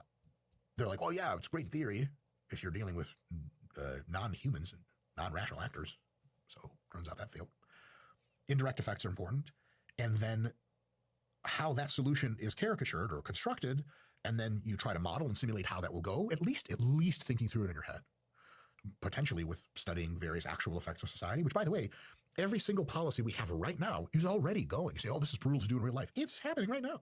The police have a policy of who to shoot when and who not to shoot. It's already a thing. And police in Minnesota and police in California and police in Idaho have slightly different policies. And using statistical techniques and enough data of a lot of police across the country, we can come to a decent understanding, better than nothing, better than a gut feeling of, man, that's just fucked up, of what the consequences are of various leanings and iterations of policy. And then we try to learn as much as we can through evidence and logic and reasoning, thinking not only of what's the effect today, but what's the effect tomorrow and the day after and in perpetuity. What sort of things does this policy, if we change it to this way, set up that the original policy set up to go this way doesn't actually lead to? We consider that, and then we make the best choice that we possibly can and redo that entire experiment. And so we'll be doing that a whole bunch on the channel. If you're not into that kind of shit, at least I'll make some shitty jokes. See you guys next time. Damn, dude. Heart disease, gone. Cancer, gone. Hey, folks. Let's see the comments here.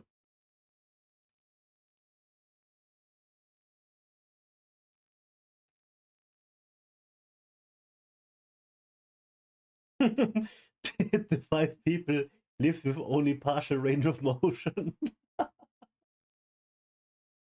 Oh god. I love this video. Oh my god, I don't know, dude.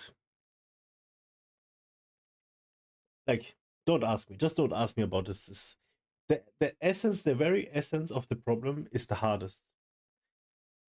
Do you kill 1 to save 5? Do you kill 5 to save 1? In my opinion, the option of I'm not doing anything does not exist. It does not exist because, you know, man, this has to be it has to be much more clear if you know that switching it actually saves these people or not. Because the moment you know that you are able to decide who lives, there is not only 2 ways anymore. There's actually 3. Fuck my fingers. There's not only 2 ways anymore. There's immediately 3 ways, and the train is going the middle way, and you decide if it goes left or right. There is no, I don't differentiate there. There is, forget about it. You are never gonna be able to tell me I'm not gonna do anything about it. If you know that you can have an impact on the outcome, it's you. You are the one who decides. But the very essence is the most hardest here, because you don't have any information. Like, are these guys bad guys people? Are these guys good people? Is it an Einstein, like he says, right? The more information you got, the more you're gonna probably be inclined to one option or the other. So that is the toughest question, man. And a really, really good question. That's how you get to see people's real colors, right? Their emotions, rather. And it's full of emotions. It's just full of emotions. I'm honestly leaning towards Mike's decision of saving 5 people and having to sacrifice 1. It is all fucked up, but this is the least fucked up. But then then you're gonna talk to this one guy's family, and what are you gonna tell them? How are you gonna reason that with them? Their emotions are gonna be bigger than anything that you can tell them, than any reasoning you have. And you're gonna feel like a piece of shit, dude. So it's a horrible situation. It's just a situation. Like, who the fuck? Who the fuck comes up with this, man? This is genius. And just so terrible. He made a bunch of good points. And all the aspects that you have to consider and everything socially, even down to monetarily, right? It's a really tough one, dude. I'd like to know what you guys think. Honestly, I'm leaning towards Mike's decision of having to sacrifice 1 to save 5. But it would feel so bad. Afterwards, I would seppuku probably. No, man, this is horrible. So yeah. Thanks for watching and let me know what you think, guys.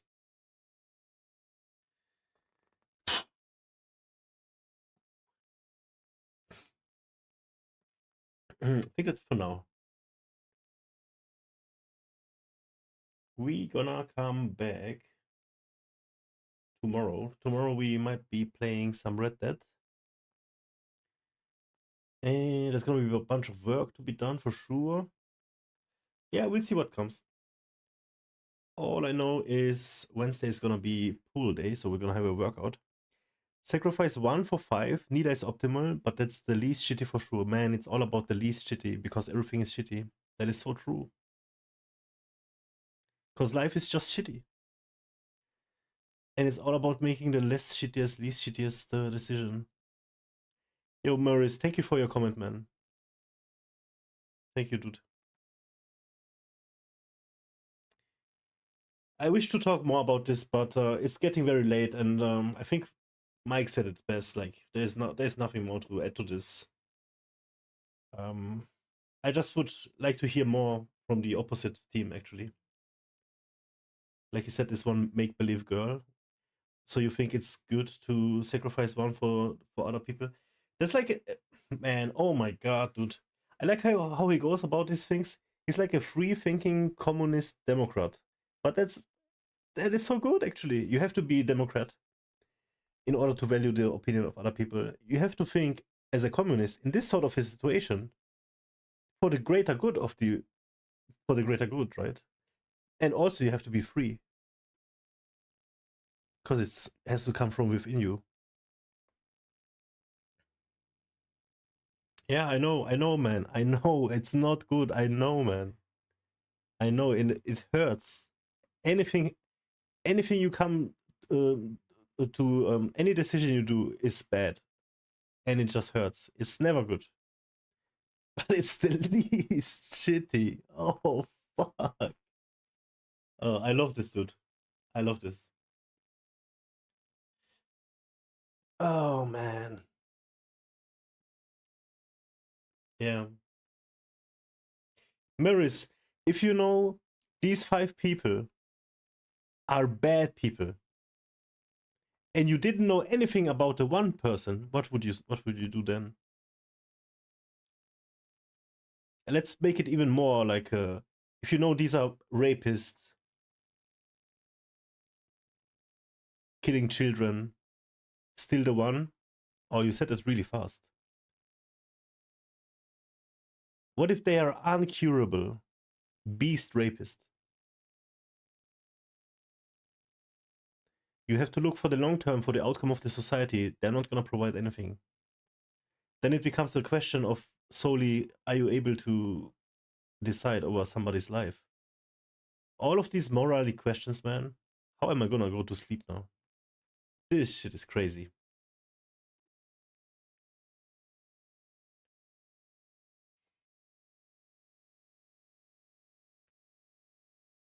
Well, the one is unknown, yes.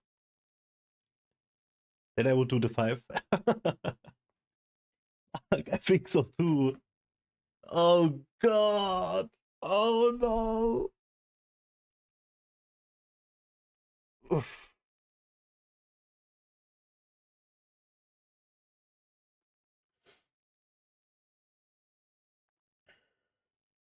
Yeah. We're gonna upload this one to YouTube, dude. Alrighty, guys. Thanks for hanging out. Yeah. Thank you for hanging out, guys. I'll see you tomorrow. And if I don't see you tomorrow, come by on Wednesday. Wednesday, we're going to have workout stream, pull day best day. Check out the vlogs, check out YouTube's. I got a bunch of playlists coming. I need watch time. I'm trying to get affiliate on YouTube. It's the most important right now, my #1 priority. So thank you so much. I appreciate your help. And I'll see you tomorrow. GG, thank you. Bye.